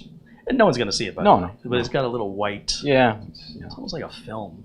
I want that. A little WD-40 would. Yeah. Okay. So WD-40. Yeah. Actually. Yeah. It is water dispersion, WD. They'll do that like old cars where the distributor gets wet and you can spray WD-40 on it.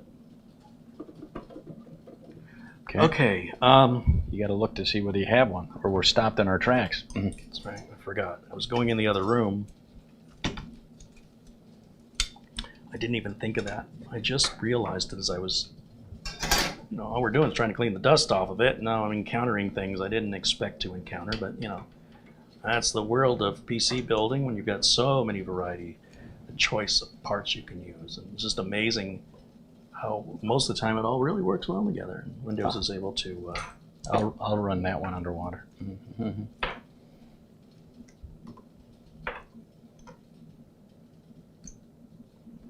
You probably have to rub on it. Okay, not too much, no. Yeah, I don't want the genie to pop out. No. All right, so do I have another small form factor? Fingers crossed. That is a good question. Good question. This one might be a little underpowered anyway. Looks like it's an FSP 300. Its main thing, I guess, was that it was quiet. I don't think this has 3 hours of use on it, which is kind of a shame. But it'd be a good spare power supply, I suppose, to have around. Oh, yeah. Maybe. I'm not sure how many boards I've used that you only use the 4-pin CPU power anymore. It's kind of been phased out. Yeah, let me take a look in the other room here. Well, you go and I'll come back on camera. All right.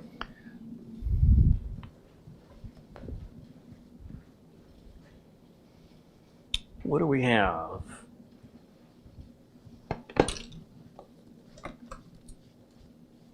Now, I do have a Silverstone nightjar, but this might be... Let me know where you're watching from, chat. I'm always curious. All over the world.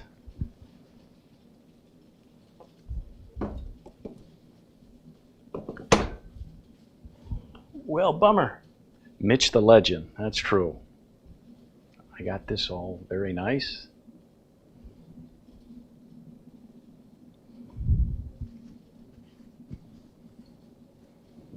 Well, guess what? We don't have another small form factor power supply here. I don't use them very often, so I don't even have a spare. So I guess that one's going to be the spare. But like I said, I don't know how useful it's going to be with just the one connector. Yeah.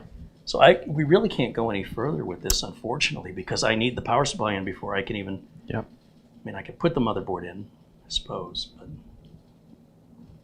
I don't see any point in going any further today. That's disappointing. In the back of my mind, I was just curious if that power supply had enough wattage. You know, power supply is about 10 years old now, even though it's only got about 3 hours of use. When I bought it, it was pretty minimal even then. So let's take a look at Amazon and see what we can find for some small form factor power supplies. People all over, the Netherlands, Scotland, Martin.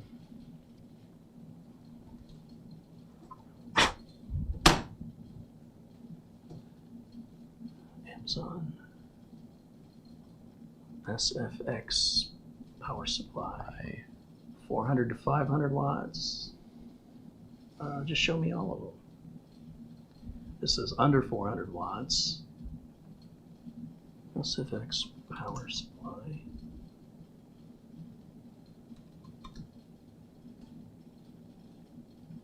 And then we can share this screen with everybody. They can see what we're seeing. Okay.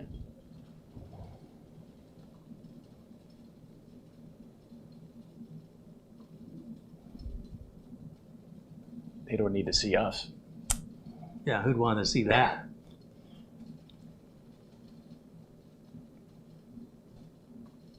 There it is. Segatep. Oh, that's the company that makes that UFO-looking spaceship computer. Oh yeah, that's right. No, $100, 750 watt. Modular. It's cheap. Says it's a limited time deal. That's a really good deal. Pi-Star, I don't even know who that is. 1,000 watts? That doesn't look like it's SFX. Cooler Master. 10-year warranty. $140. Yeah. $75 for a Thermaltake 600 watt SFX. I can get it as soon as Tuesday. So either one of those I can get on my Tuesday. It's semi-modular. No, it's fully modular. Fully. Seems awfully long, though. Yeah. I don't know that that will fit in this case. Unless the looks are deceiving. There's a Corsair $129 fully modular EVGA 550. Ooh, I kind of like this one. Looks a little long, though. Well, the picture's all, the aspect ratio is all messed up. Yeah. That, the photo on the right looks more like... 7-year warranty.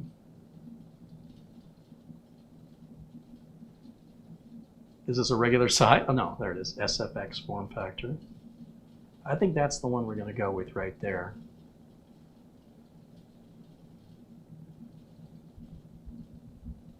I hope the cables are long enough.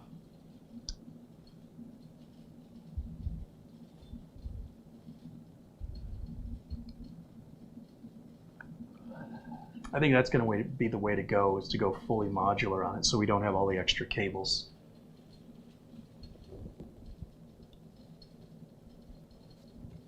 So there's an EVGA 550. What else do we have? I can buy a $35 power supply. I'm not going to do that.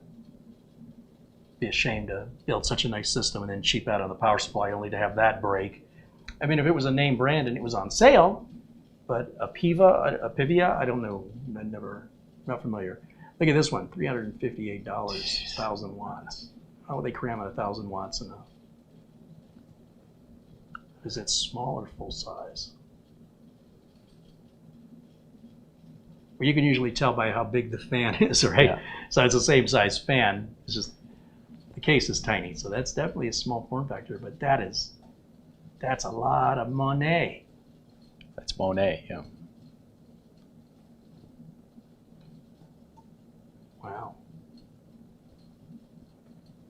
Silverstone's sort of a budget brand too, so if it's that much money, that's got to be their flagship SFX power supply. There's a Seasonic for 170. But you see how the fan, how there's extra space around the fan? That concerns me, that might be a bit larger. But it says it's SFX form factor. I mean, we've got to be very careful, because if it's even just a little bit too big, there's not a whole lot of forgiveness. There's a Musitex power. Remember the Musitex case? Oh, yeah. This one's got RGB you won't be able to see, because that fan's going to face the other train car.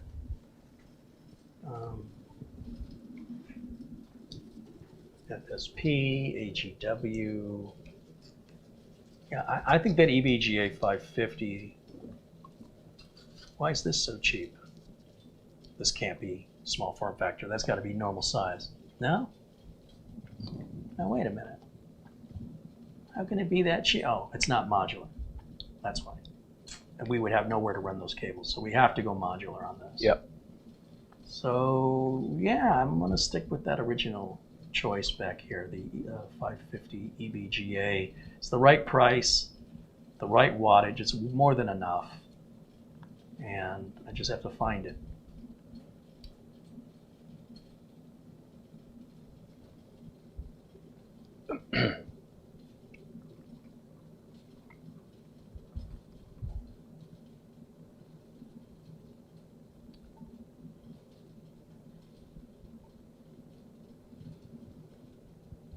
Right there, yeah. Now, price is a little high. It's not on Prime either, is it? It says Amazon's Choice. Buy new. Who's selling it? Ships from Amazon. Is it Prime or is it not Prime?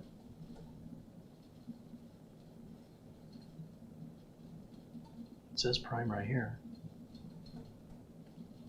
Oh, I'm not logged in. Oh, that's why. Okay. Yeah. All right. Never mind. All right. Well, I think today's show is going to end a little prematurely since kind of run into some unexpected obstacles here, but well, it was nice. Not completely unexpected. No, but it was nice that you made that catch now versus getting it all in there and, you know. Yeah, just be taking it back apart, right? Yeah. Because once these go together, in order for the power cable to reach, you know, this back has to be put back on. Train cars have to be connected. So, yeah. You're just hoping that the cables that come with it, because it is fully modular, are long enough. Yeah, otherwise I'll have to buy extensions, like we had to do in that silver media PC we put together, which we haven't finished that one either. Yeah. That's on the to-do list, but I'll probably do that when I get back from vacation sometime in October or November, maybe even December, because I have a lot of projects going on in October. And then once Black Friday, or once we get into that holiday season, everything shifts to finding you guys some deals for presents for yourself or for others, and some good deals. the earlier we get started on that, the more likely there's going to be inventory, and yep. You know, last thing you want to do is wait till the last minute. So if there's any questions, let's go ahead and address that for today, and then we'll just have to finish this next Friday. Look who's in the chat, the man. Michael Dane. There he is. Haven't Michael seen him. Dane. He says it's getting to be the season again to start refurbishing computers to give away to people in my area for low-income families. The man. Yeah, it's be great if every every village has an idiot, right? But wouldn't it be nice if every village had a generous and caring individual that helped people regularly, and that's what he's doing in his community. It's very rare. Yep. So I think people in his community are very lucky to have him. I feel lucky that he's a part of our community. He sets a wonderful example for kindness. What a guy. What a guy. Yeah. Of course, we got Labor Day coming up on September 5th. Monday will be Labor Day, and that's a day that we don't do any labor. It's no Labor Day. Okay. Which is me every day. Federal holiday. Yeah. No mail, banks are closed. Yeah. Samuel Kowalski says, well, this live stream just became a train wreck. Oh no, it started off as a train wreck. With 10 minutes of hand signals. 15. Wait a minute. Yeah, 15 minutes trying to figure the audio issue out. Yeah. Just totally professional, but at least the picture looks good. Yeah. I mean, maybe not us, but the quality and the color and the white balance, frame rate, all that seems pretty well dialed in today. So now if we can just work on the content. Yeah. It is interesting. Not a single person in chat mentioned, hey, Mitch, where's your Toto shirt? So Led Zeppelin. So not one person, are you washing all 50 of your Toto shirts, Mitch? So, I just thought I'd represent the second greatest band that ever came out. We always know what the first one is because Foreigner? No, the Beatles. Beatles? Yeah. And then the Mighty Duran? And then the Mighty Zepp. No, Beatles and then the Mighty Zepp. Dustin Fuller says, Carrie, did you check your PayPal? I haven't checked it in a few minutes, but I can take a quick look-see. See if anything's come in. Well, one thing came in, and no, there's two things. $10 comes in from Dustin. Right on. Thank you, Dustin. Barry Klein with an Amazon gift card for $25. Hey, he says, here's some buckage for the Bit Bucket Brothers. Oh boy. Yep. And then Chad, thank you, Barry. And then Chad, I'm very excited that here in September in Chandler, Arizona, the greatest tribute band, Get the Lead Out, is returning from New Jersey, touring back again. So I got a nice front row seat, and it sounds 100% like the real thing, because I saw the original Led Zeppelin with the four guys twice, and I can close my eyes with the Get the Lead Out band. Jimmy Page, Robert Plant, and John Paul Jones. John Paul Jones. Yeah. Barry Klein says, I thought maybe Mitch upgraded his group preference. Oh. I get on Jags where I was watching a YouTube video on the making of Led Zeppelin's album In Through the Outdoor, and so I kind of get on these Jags where I'm like, then I got to go on Spotify and I got to listen to some, and man, those guys were great. Still are great. I mean, Doman 2000 says, in the Netherlands here, it's Friday at 11:52 at night.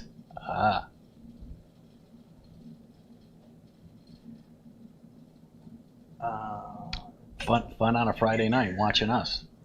The Mitch and Carrie show. You notice I put my name first. Okay, yeah. How come we're chopped off there? I don't like... Well, because I made this... bigger, font, so you everything's bigger now, so that's not fitting on the screen anymore. We were chopped off. All right. Yeah. I can bring that down a little bit. There. Actually, I think that's exactly where it was. Now I can't read anything. Yeah, I'll get you a big magnifying glass. All right. Yeah. Okay. Let's see. No, I got to set it back. I can't read it. Yeah, that's... Go to here. Scott Hamilton says, guys, I got a quick question. It's unrelated to today's video, but I have an in-law that was hacked. and allowed them to use her computer remotely to fix her problem and ended up charging her $1,200. And there's a question in there, or Elijah, 52 tickets, are the B560s available? There are B560 motherboards available. If you're asking about the specific board that I use, I don't know. But I know the micro ATX version of that board is. But the full ATX version, I don't think they're in stock, but you know, inventory's changing. It's been this way for 2 years to go in and out. But you just look on Amazon or Newegg or wherever you shop and type in B560 and you'll see different manufacturers and different models. Yeah, Barry Klein says Amazon gift card sent. Thank you, Barry, again. And just looking through if there's other questions. This will be the time to ask. Otherwise, we'll wrap it up early if there's not much interaction from you guys. I did tell you once that I spent the day with Robert Plant. You did? Yeah. Where with MTV, when they finally were kind of allowing commercials, they got Robert Plant to do a Coca-Cola commercial, and he did his song, you know, where he's lip syncing from not a Led Zeppelin song, but one of his solo albums. And Tall Cool One? Yeah, that was it. Yeah. And so I spent, you know, the day with him filming it. And so, yeah, very nice man. He seems like he's a nice guy. Mm-hmm. Yeah. Michael Dane said he was in Arizona a few weeks back in the Kingman area. He said it was hot and dry and wet. Yeah. Mitch, do you have a channel about your travels? That's what Raj in the chat wants to know. No, because that would be a train wreck. Your videos that you sent us were really good. Yeah, yeah. Again, I'm planning Vietnam next. I'll do a month in that country, and I can't tell you when, but I'm Probably still next year. Yeah, I'm still planning. You know, thank you to like YouTube with all the videos, because you just type in things to do in Hanoi, which is north, which is north, and then there's all kind of videos. And that's what I do instead of actually going. Yeah, and then and then I make notes so that I like to kind of know each of the cities that I've picked, that there's something to do, and so yeah. Oh, and which reminds me, Chad, I just finally Wednesday fired up the motorcycle, having not started it since June 15th. Went out there, and before I left, I took off both leads, like they said, battery leads, like they said to do. Put them back on, and I went to start that baby, and she just didn't have enough juice, even though I took the leads off. But I have it on a trickle charger. Had it on a battery charger for maybe 30 minutes. It said it's fully charged. Took it off. She fired right up, and so I'm kind of jonesing to take a ride to. Didn't I get you one of those portable jump starters? Vegas. You did, yeah. I mean, you could have just used this and jump started it. Oh, yeah. You can buy these on Amazon. It's a little lithium-ion battery pack that's got. But connectors. a car is 12 volt. Is a motorcycle battery 12 volt? I don't know. I thought they were 6. I don't know. I don't know. Yeah. But somebody in chat will know. I guess it's, you know. But yeah, I got that, and it's fully charged, and yeah, 100%. And should say right on the battery. Yeah, yeah. I thought they were 12 volts. So I'm sure somebody in the chat will let us know. What do I know about motorcycles? Yeah. Well, in the fall here, when the weather turns cool, I think I'm going to swap out that current battery for a nice lithium, because you know, here in September, I'm jonesing for a ride to Vegas. I kind of like that. I could. You want to do that? It's still hot though. Well, remember I did it last September, where I did the Vegas, Fresno, San Francisco, and then down the Pacific Coast Highway, and had terrible weather. So I thought, you know, it was rainy and cool. So I thought, well, maybe mid-September, or while you're gone. You know, it's the weather still would be. You'll take a vacation when I take my vacation? Yeah, yeah. Well, I should have taken a vacation when you took your vacation. So, again, it's only a 5-hour ride to Vegas. Kind of boring because it's mostly freeway, but Phoenix to Wickenburg's a nice ride, and then I stop for lunch, and then Wickenburg, and press her on into my favorite place to stay, the terrible Stratosphere, but I'm used to it. I was going to say, there's a whole place called Terribles, which I thought you were staying at Terribles. And I like it. My bike, I know where to park my bike, where it's going to be safe, and you know, I know that end of the strip, I think they call it the east end or whatever. It's the south end, isn't it? Or the south end is not that great, but I'm used to it, and the rooms are okay. Oh, no, and, you know. north. I think it's north. Yeah, I forget whether, McCarran down there by the MGM Grand, but McCarran Airport. But I don't gamble, don't even stick a quarter in a jukebox, but I enjoy the room, and even in September, the pool is still open and nice. And saw Rodney Dangerfield on Johnny Carson, and so going through YouTube videos, and he's like, "Yeah, they got slot machines everywhere in Vegas. I was at the grocery store. A gallon of milk costs to be $233."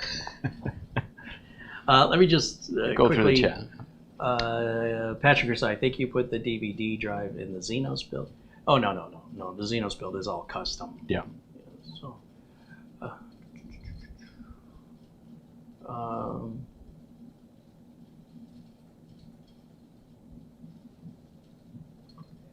Scott Hamilton says, second half of my problem is they say they have the IP address. Will wiping the drive and reinstalling Windows with Bitdefender also protect? Well, that may be a bit overkill. I really couldn't tell you how to deal with this since I don't know how bad it is, but the IP address doesn't mean anything. That's just assigned to the cable modem. It has nothing to do with the computer.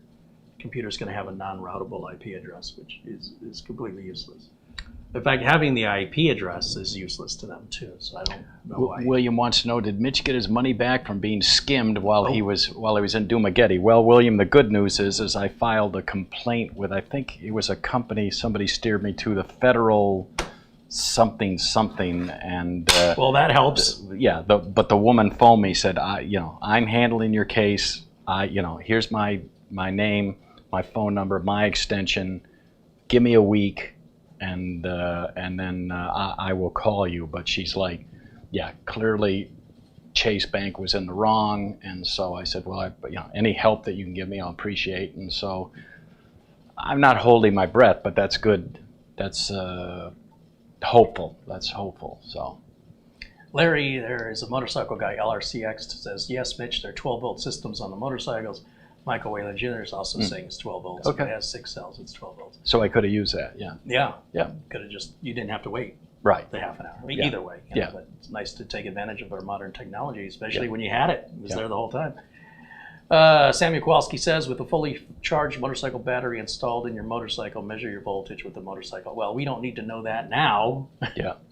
And it'll say it right on the battery. It'll say exactly what it is. If and you're going to buy a new battery, you're going to have to know what voltage battery. And of course, Wednesday I had to do that at 12 noon, where it was bright sun. It was 100 out. I only drove it for like 30 minutes. Turned around and went, a little too warm.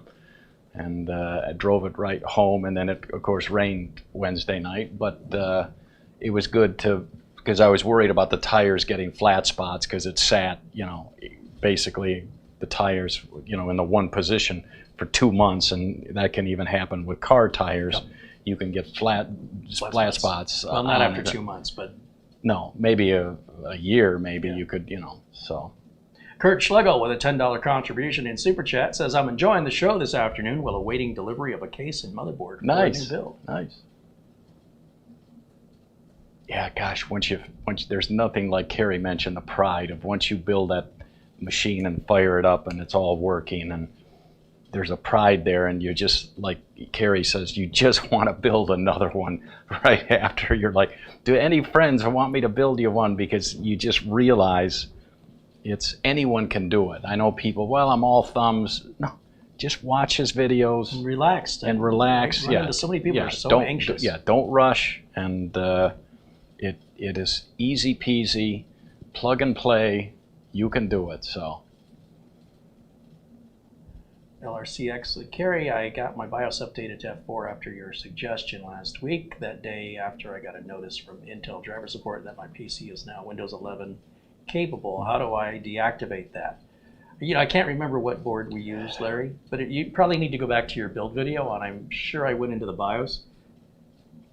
I'm sure I did. It's really difficult for me to explain it. You really need to go back and look at the video. If it's the B560, you can pretty much pull up any of my B560 builds and go to the part where I do the power on self-test, the very first power up. Just fast forward to that part of the video, and you'll see I pretty much talk about it every time. But it does vary depending on the model of the board, and it will also vary based on the manufacturer, both where it's located and what they call it. Gigabyte calls it the Trusted Platform Trust Technology, or PTT, and everybody else calls it TPM. But you just look around. There's not that many menus if you just go in there and you go through a few screens as long as you know what to look for. Michael Dane has a link to Amazon for the micro ATX version. Well, it's like I said, the micro ATX version of the B560 is not only less expensive, but they've been in stock like a long time. But the full ATX version from Gigabyte of that specific model, I haven't seen it available a long time, but maybe B&H Photo, Newegg, maybe search Google for it. It's a bit late trying to find that board now with the 12th gen being out about 8-9 months. And then on top of that, we've got the 13th gen coming out. So you're a bit late to that party. But, if you look around, if you're patient, you get creative with your sources, you might be able to find it. But there's nothing specific about that particular board that I can think of that really sets it that far apart from offerings from other manufacturers. And as Michael Dane has pointed out in the link, the micro ATX version, which of course is a shorter board, it doesn't have as many slots, but it's otherwise the same board. And I certainly don't recommend for your first build doing something tiny like this, because Oh yeah, this is not a good first build. This is just nothing like a full tower. Right, and a micro ATX or a regular ATX. Yeah. That's fine. Yeah. So micro ATX is a little bit smaller, but you don't want to, on a first build, you definitely don't want There's this. nothing like taking that side panel off and you've got room to work. You're not crimped, and you know where you can route cables. And so I know a lot of people don't like that big ugly thing sitting down there on the floor next to their desk, but just for your first build, I was glad that I went full tower, because it made putting in the board and routing so much easier than this, where there's no room for error. And it's pretty tight work. I mean, if you're a technical person, no big deal, but even then it's a heck of a way to do a first build. I wouldn't recommend it. I was just remembering, Gigabyte disabled the ability on their latest BIOS to turn that PTT off. I don't think you can turn it off, Larry. Now that I think about it, I know on the F13 BIOS on the B560, they might be doing that now because they're getting a lot of support calls why their computers aren't. So now they're just by default. All you have to do is just tell Microsoft you don't want it. You can also Google search for the registry key to turn it off that way. Now that I think about it, you may not be able to disable it. It may offer disable, but then when you save and exit and you go back into the BIOS again, it reverts back to enabled again. So, he's got a B460. I wouldn't worry about it, Larry, honestly. It's not a big deal. It might be a lot more trouble than it's worth. Jim Barksdale says, I'm 86 years old and I really enjoyed the show today. Well, thanks, Jim. Thanks, Jim. It's not been our great show today, not our best work, but we try. We're out here every Friday at 1 o'clock Pacific time, rain or shine, and some shows are just, some shows flow better than others, but at least our connection's been good. Our picture quality's been good. We still have to fix the audio stuff. Michael Dane mentions the Asus Prime B560 Plus is $119.99 on Amazon. Nelson Contreras says he's loving the Led Zeppelin t-shirt. Celebration day. Andy Kane says, what's the difference between 12th and 13th gen boards? They're a different socket, different chipset. Everything is completely different. You cannot put a 12th gen, you can only put a 12th gen CPU from Intel into a 12th gen motherboard. There is no backwards compatibility there. So you got a whole different chipset. You may even have DDR5. Which is still pretty expensive, right? DDR5 RAM is still down some. It's going to be the standard here next year. And we're going to see with the new Ryzen 7 chips. In fact, AMD is making the announcement about the chips. Dr. Lisa Su is going to talk about the SKUs, the prices, and then give us an idea of when those chips might come out. So that's on the 7000 series Ryzen's. Those will be DDR5. Okay. And then 13th gen Intel chips moving forward will be DDR5. The 12th gen is sort of the intermediary between. So some are some motherboards are Some 12th gen motherboards are DDR4 and some are DDR5. You can't mix them.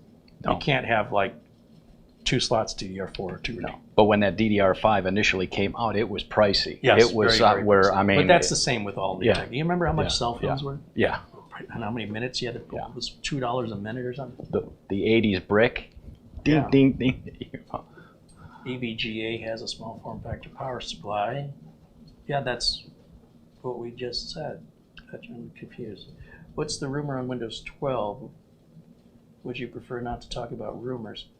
Well, if the rumor is potentially harmful, or if the rumor is, what's the word I'm wanting? If it doesn't serve any point, like if you're talking about somebody else, you're talking about, hey, I heard somebody's dating somebody. It's none of your business. It's just, when we talk about operating systems, Microsoft, initially said they were never going to go beyond Windows 10. They would just continue to upgrade Windows 10, which, I said back then, they're saying it. Microsoft is saying it, but they're not. There's no way that, 10 years from now, that people aren't going to think Windows 10 is old. You have no choice. You have to rename the product. And sure enough, they did. And I didn't believe it when they did it. I'm like, there's not going to be. If they rename it, they wouldn't do something so simple as a Windows 11. And then that's exactly what they did. So these rumors, when I talk about rumors, I'm talking about industry, right? I'm talking about professional publications with insider information. And not that they're always right, but I'm not hearing it from some guy, Joe, at the market. I'm hearing it from folks, journalists in the tech industry who have written about it. And you can certainly Google and look at places like Tom's Hardware PC Magazine, ZDNet. These are official sources, right? But even then, the reason it's mentioned is because given the fact that Microsoft they seem fickle. They change in their mind when they release updates and how often they're going to do. The big updates, we'll do it every fall and every spring, every fall. And then we're only going to do it once a year now. They just can't seem to make up their mind. So if there is going to be a Windows 12, I wouldn't be surprised. Surprised me on the Windows 11 on 2 fronts. One is they called it Windows 11, which I thought was a terrible idea. But, what do I know? But just that I do believe that it's highly likely that there has been internal discussions at Microsoft regarding this concept of a Windows 12. I don't think that Windows 11 is getting the embrace that they were hoping for. That's why you're seeing a lot of the sort of pushing it in Windows Update. You'll see it. You can just tell it, remind me later. You can search how to disable Windows 11 Update. There's a registry edit. There's a group policy editor if you have Windows 10 Professional that you could use. Or you can just simply click the little thing and says, I don't want it, remind me later, and it'll leave you alone for a while. And I only talk about rumors, the Fleetwood Mac album, because that's the biggest selling album of all time. That's a great album. So. But no, these kind of rumors, yep. It's just one of those things where it's something to consider as a potential possibility if you're running Windows 10 right now, right? And you're thinking, I want to do, I should probably go to Windows 11 since that's the future. Well, it may not be. It may not be. And since Windows 10 still has a little over 3 years of supported life left in it, there's no reason that you should need to consider that unless there's something Windows 11 will do for you. Or offers, yeah. That you can't already do in Windows 10. I'm still waiting for somebody to give me an example. Yeah.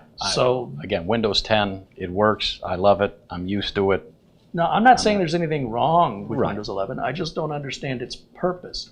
Now, if you buy a new computer or a new laptop, let's say a pre-built computer, Microsoft is forcing these companies to basically put Windows 11 on. So you're not really going to have much of a choice here. Right now, you can still buy Windows 10 Pro laptops and desktops, but you got to really search for them. At this time next year, it'll probably be near impossible. But I don't think you need to worry about what's going to happen 3 years from now today. I also don't think you should wait till the last minute. But if, in fact, Microsoft marketing is the one who makes these decisions at the end of the day, that they feel like the momentum of Windows 11 just isn't picking up, and the only way we can fix it is we have to rebrand. So they do that with a Windows 12. Then I would skip right over Windows 11 altogether. But if you're going to jump to Windows 11 now, if you're going to do that upgrade, it's a free upgrade. You may end up having to do another upgrade next year to Windows 12. So I just would wait a little longer unless I had a reason to put Windows 11 on. Some of you, most of you are probably home users and you're just curious and you want to mess about. I'm running a business. If I'm messing about, I'm losing money and my customers are getting angry. They're already getting angry at how long things take because I don't have any employees. It's just me, and it's a lot. There's a lot for one person to do. So to sit around and play with an operating system just because, that's just a hobbyist activity. None of my business clients they're not going to pay me for that. They're not going to pay for it unless there's some return on the investment. And I'm not going to ignore my customers, like take my money and I'm like, hold on, I'm trying to figure out this Windows 11 thing because it's just not really well thought out. If you have that kind of mentality and you're self-employed, you probably won't have a business very long. So it's really just about practicality, return on investment. So I don't want to go through the effort of learning the idiosyncrasies of Windows 11 where they move stuff around. Just ultimately, when it's all said and done, I'm still doing the exact same things as I'm doing in Windows 10. There is some efficiency benefit to Windows 11 using a 12th gen processor because it has the E cores and Windows 11 is designed for that. But they're so fast, the processors are so fast now. It would have to be a pretty extreme user to even notice that difference. But, again, hobbyists, they want to look at benchmarks and they want to, it's very hard for anybody to really justify to me some of these high-end systems. You're like, well, what do you do with that $10,000 computer? Well, I play Minesweeper, It's your money and it's your time, but it's not very practical advice to be doling out to. I think next year, if I've got some free time, that's funny. If I have some free time, that's all you have is free time. What are you talking about? Yeah, I might do a virtual machine, which is a little above what most people understand or know, and then put Windows 11 on the virtual machine so that then I can play around with it. It's not harming my main machine and go, just try it and go, I don't really like it, and then you just take that virtual machine off. But it would be nice to spend a couple of days trying it. Just, what do I like? Or, the icons down here kind of has a Mac feel vibe going for it, and I'm like, that's always been the case though. Yeah, and I'm like, but again, what you want to do in your free time, knock yourself out. I have to run a business or I'm going to be homeless. So I don't want to be homeless. I want to help people, and I may have to learn Windows 11 to support it, right? But if a Windows 12 if this rumor proves true, I'm not going to waste any time on Windows 11. We're going to go right. I didn't waste any time on Windows 8. I went from XP I skipped over Vista. I didn't use Vista. Went to Windows 7. I skipped over 8. Went to Windows 10. So I might be skipping over Windows 11 if Windows 12 comes out next year. 8 was the one with the tiles, right? Mm-hmm. That, which they fixed in 8.1. Yeah. But I'm like, I loaded that and went, don't like it. And I went back to 7. And then, so I had an 8 disc. Myself and Corey Fruitman over at Instant House Call, we were hanging out together at one of the conventions, and he was like, the tiles are fantastic. I'm like, what are you on? He's like, no, when we hang out later, we'll go back to where he was staying there at the hotel, and I'll show you. I'll give you an example. And he's showing me, and I'm like, but that's. I said, Corey, the end users don't like that. But look at how superior it is. It doesn't matter. It's just not the way I know how regular users think because they're the ones who pay me and have been paying me for the last more than 3 decades. I know I've got my finger on the pulse of of what the consensus is, right? And the consensus wasn't what the remote software expert was saying. He doesn't represent the general population's thought. And I'm like, you'll see. And then sure enough, Microsoft still has those tiles, sort of. They kind of redid it a bit, but they backed off of how hard they were pressing it. But anyway, my goal is to just procrastinate a bit longer. We have 3 years. I mean, it's over 3 years. I don't even know why there would be any discussion. If you're buying a new computer and it comes with it, it's fine. It's nothing to run away from, but I don't know why you'd run to it. It doesn't.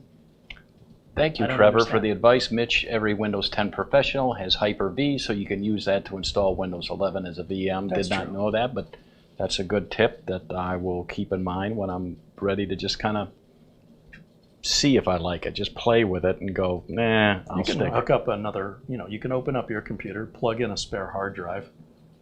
That's true, yeah. Unplug your main drive so you don't accidentally erase it, and just, you don't even have to install it. Just let it hang off the side. Yeah. And just do a nice clean install of Windows 11. Play around with it. And if you decide to keep it, you can transfer your stuff over.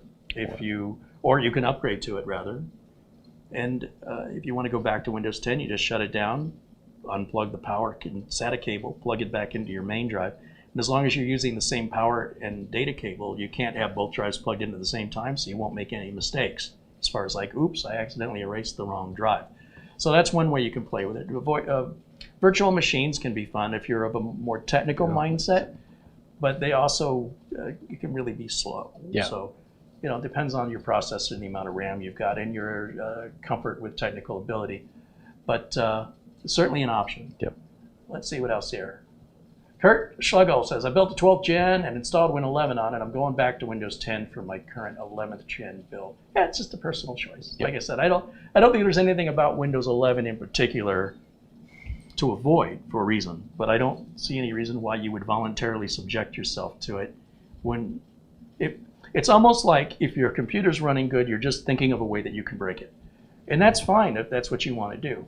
I can't earn a living. My brain doesn't work like that. I don't do that to my customers. I don't create problems and then tell my customers to pay me to fix it. It's just bad for business. But what home users do, that's up to you. It's your decision to make. I just wouldn't understand why you would do that to yourself unless there's a payoff. What's the payoff? We got 3 years. So when we're getting down to 12 months, when we get to October of 2024, we'll see what our options are, right? But that's quite a ways away. Yeah, we're still a long way from that. So unless there's a problem you're trying to fix, or there's a benefit that you will have to going to Windows 11, I don't know why you're even talking about it. But again, it doesn't make a difference in my world. You can do whatever you want. See if there's any final questions. Otherwise, we are going to wrap it up. We usually wrap up about 4 o'clock here. It's 3:30 right now, so we could stick around another 30 minutes if there is a conversation to be had. Steve McCurr says, thanks, you guys. Have a good night. Thank you, Steve. Thanks. Back at you. Hopefully it's Friday where you are. So.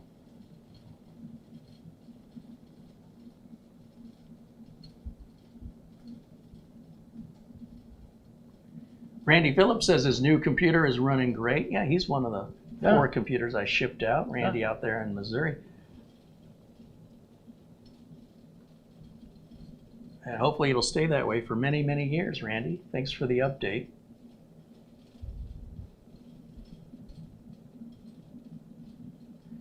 Ryzen 7, yeah, I believe it's the 7000. Did I say Ryzen 7? I meant Ryzen 7000. Michael Dane says... The 7000 series. Michael Dane said an 8 gig stick of DDR5 is $129. Okay, for just one stick. So it's a little pricey. But.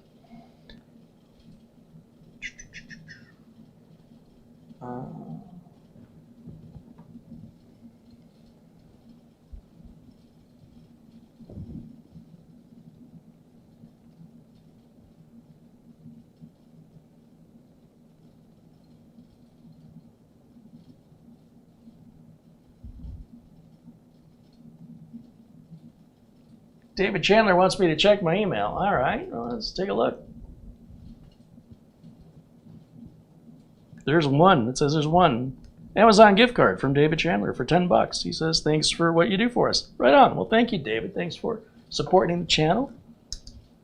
Be shopping at Amazon here as soon as we're done. We're going to go to that 550 watt EVGA power supply so we can finish this up hopefully next Friday. Then, of course, what's next Friday going to be? That's the What's our date? It's going to be September 2nd. That's why it's taking till Tuesday, because there's no mail delivery on Monday. Why?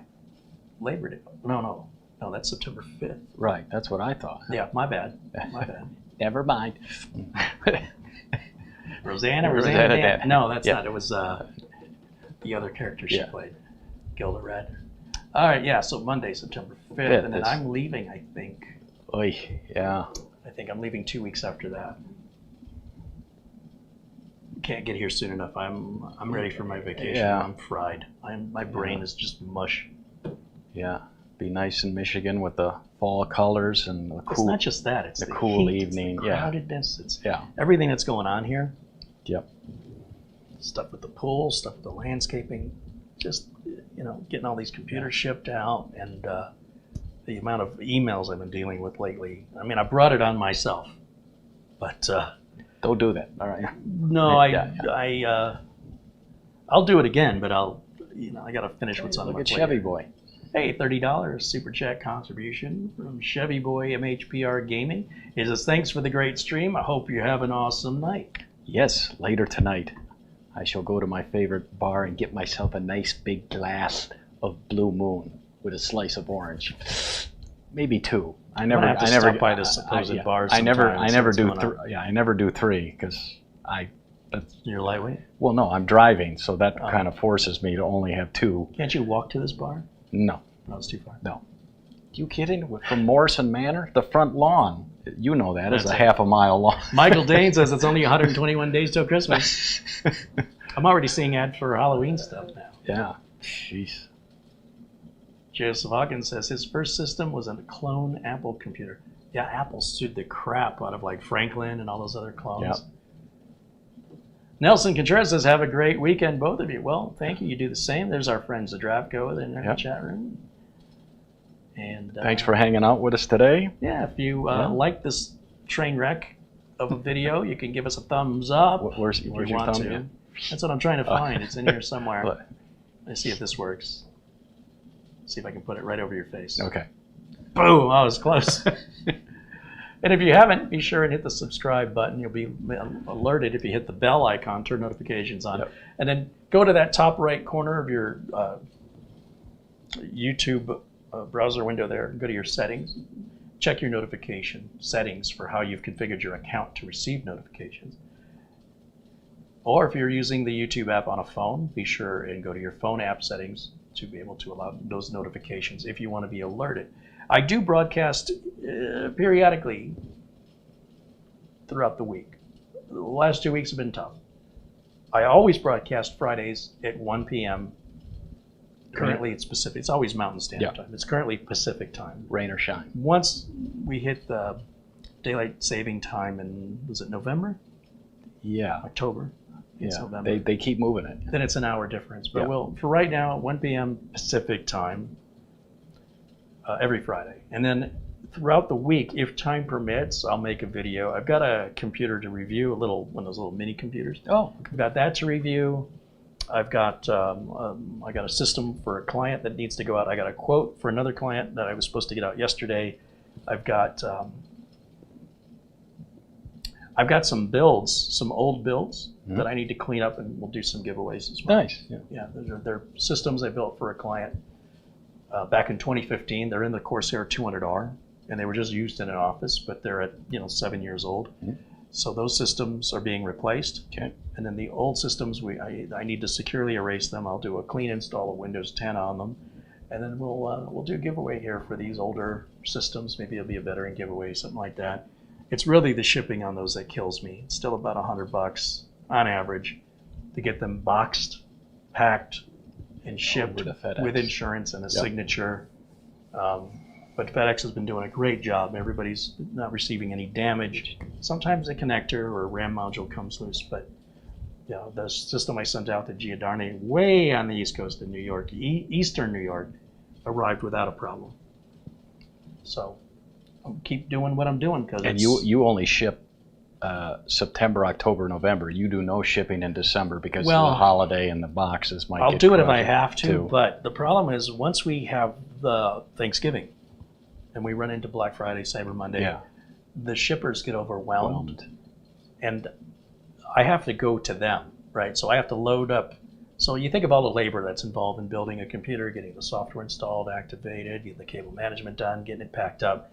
Then I got to load it in the car and take it over to FedEx. Now, if there's a line out the door, people waiting to ship stuff, I mean, it's just eating into my day. It's killing me financially. So, you know, it'd be great to have a gopher or something that time of year and let them go stand in line for an hour. So I really don't want to ship anything if I can avoid it from November 24th until January 2nd. Right. I also don't go to department stores or go shopping. I will go to the grocery store, maybe Walmart because it's got groceries and other stuff. But as we hit mid-December, I don't even want to leave the house. The parking lot's crazy. Yeah. People are rude to each other. There's long lines.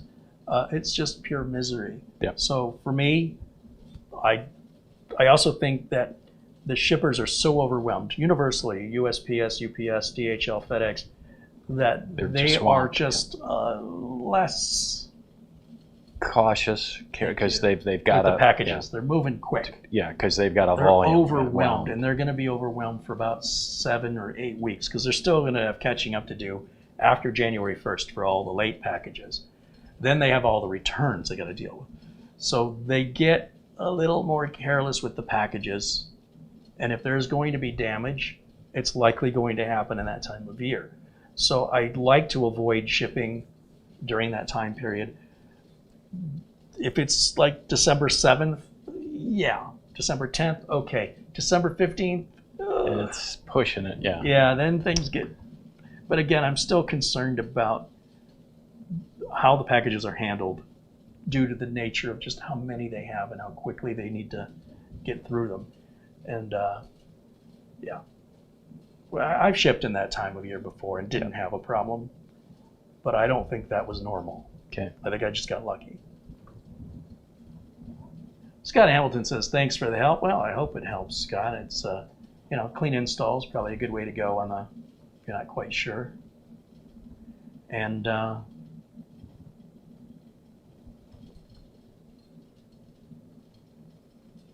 are we missing here?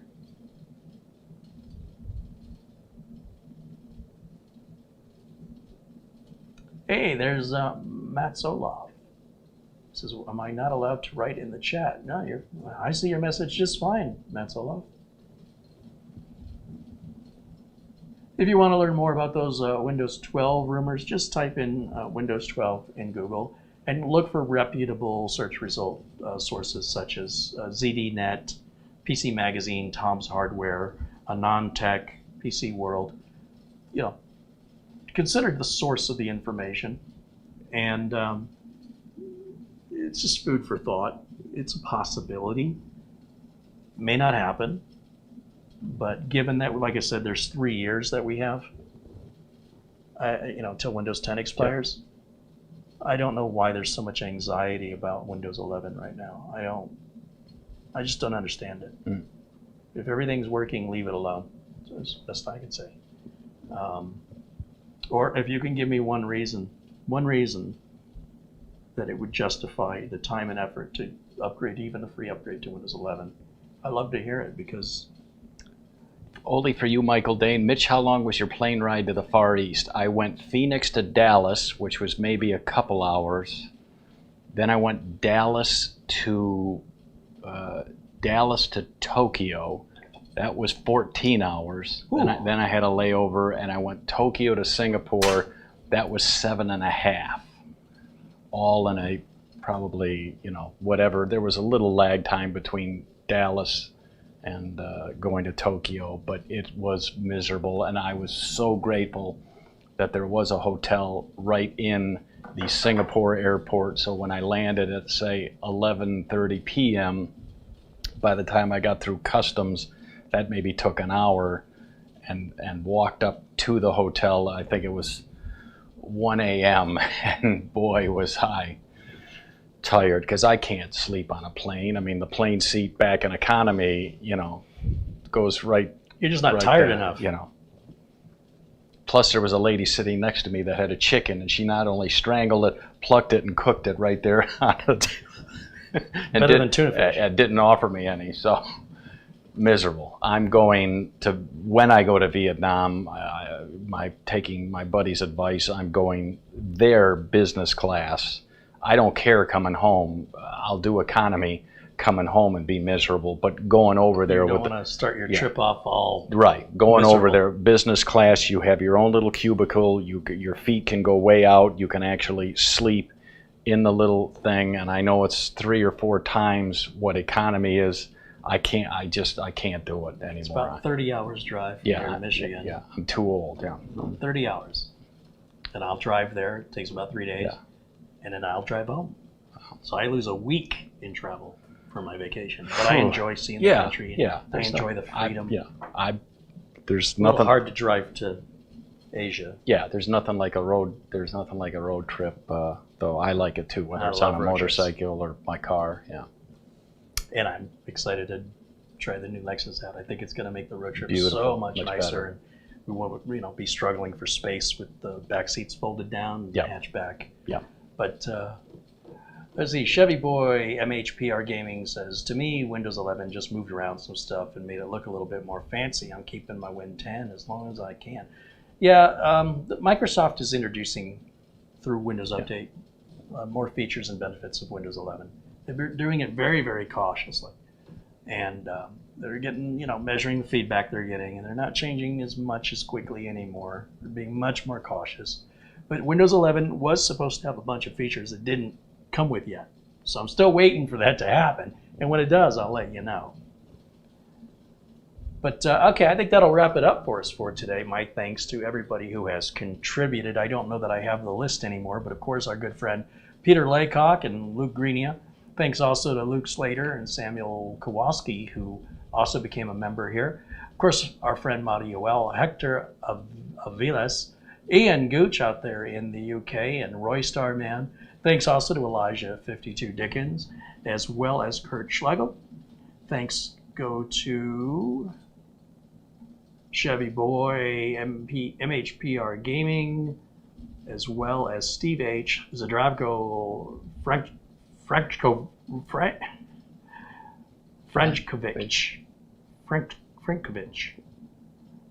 Sorry, Zdravko, butchering your name. Fatal Dragons, thank you as well.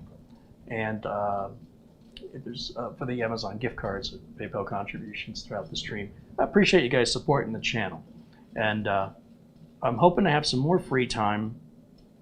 I'm hoping to do more than one video a week like it's been. But I'm just really needing that vacation. I think I'm just starting to suffer a little bit of burnout. I just need to different change of scenery. Yeah, you're going home. And weather. Yep. And maybe go looking for a house. Okay. A new Studio C. Studio C, yeah. Will be something I'll be on the lookout for while I'm in Michigan this year. Maybe I'll find something and get lucky, or at the very least, I'm going to check out some of the cities around Grand Rapids. Yep. There's a lot of these cities I've never heard of. I don't know what they're like, and just see if they might be an ideal place to even look for a home. Mm-hmm. So, yeah, and then I'll be back sometime early October, and then it's back to the grind. Yep. So Duncan, he says, yeah, enjoy your break. Yeah, it's still about, what is it, 6 weeks away for me? Yeah. No, it's not that long. It's about 3 weeks. 3 weeks. It'll go by quick. So. Yeah, I'm gonna blink and I'm gonna be. I'll be back from vacation after I blink. Yeah. That's how fast that's gonna happen. So look forward, next Friday we'll do part 3 on this, and we'll have the power supply, and we'll pick it up from there. Yeah. It should just be a matter of installing the board, hooking up the cables, putting the train back together. Yep. And hopefully I can get it shipped out before I leave. Yep. So thanks for sticking with us today, and enjoy your weekend. Stealth Mode says, great show as always. Thanks, Stealth Mode, and Joseph Hawkins, and Dom Long, and Hal Grubbs. GA says, check my phone. Oh, right under the wire there. Is that Giordani?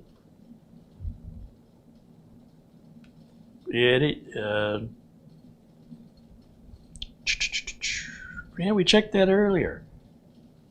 Yeah, Giordani, thank you for the $20 contribution. Appreciate you, my friend. And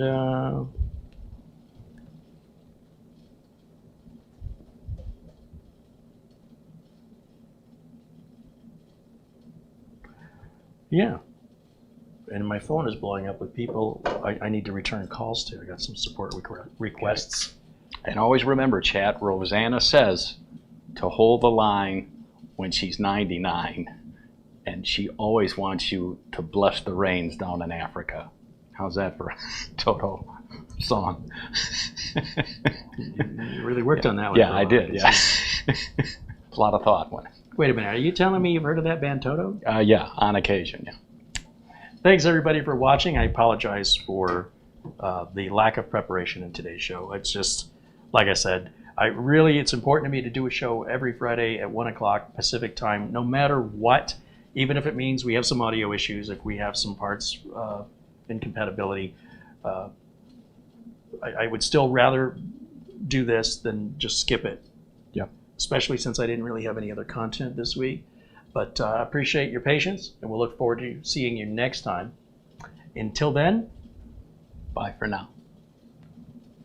What he said.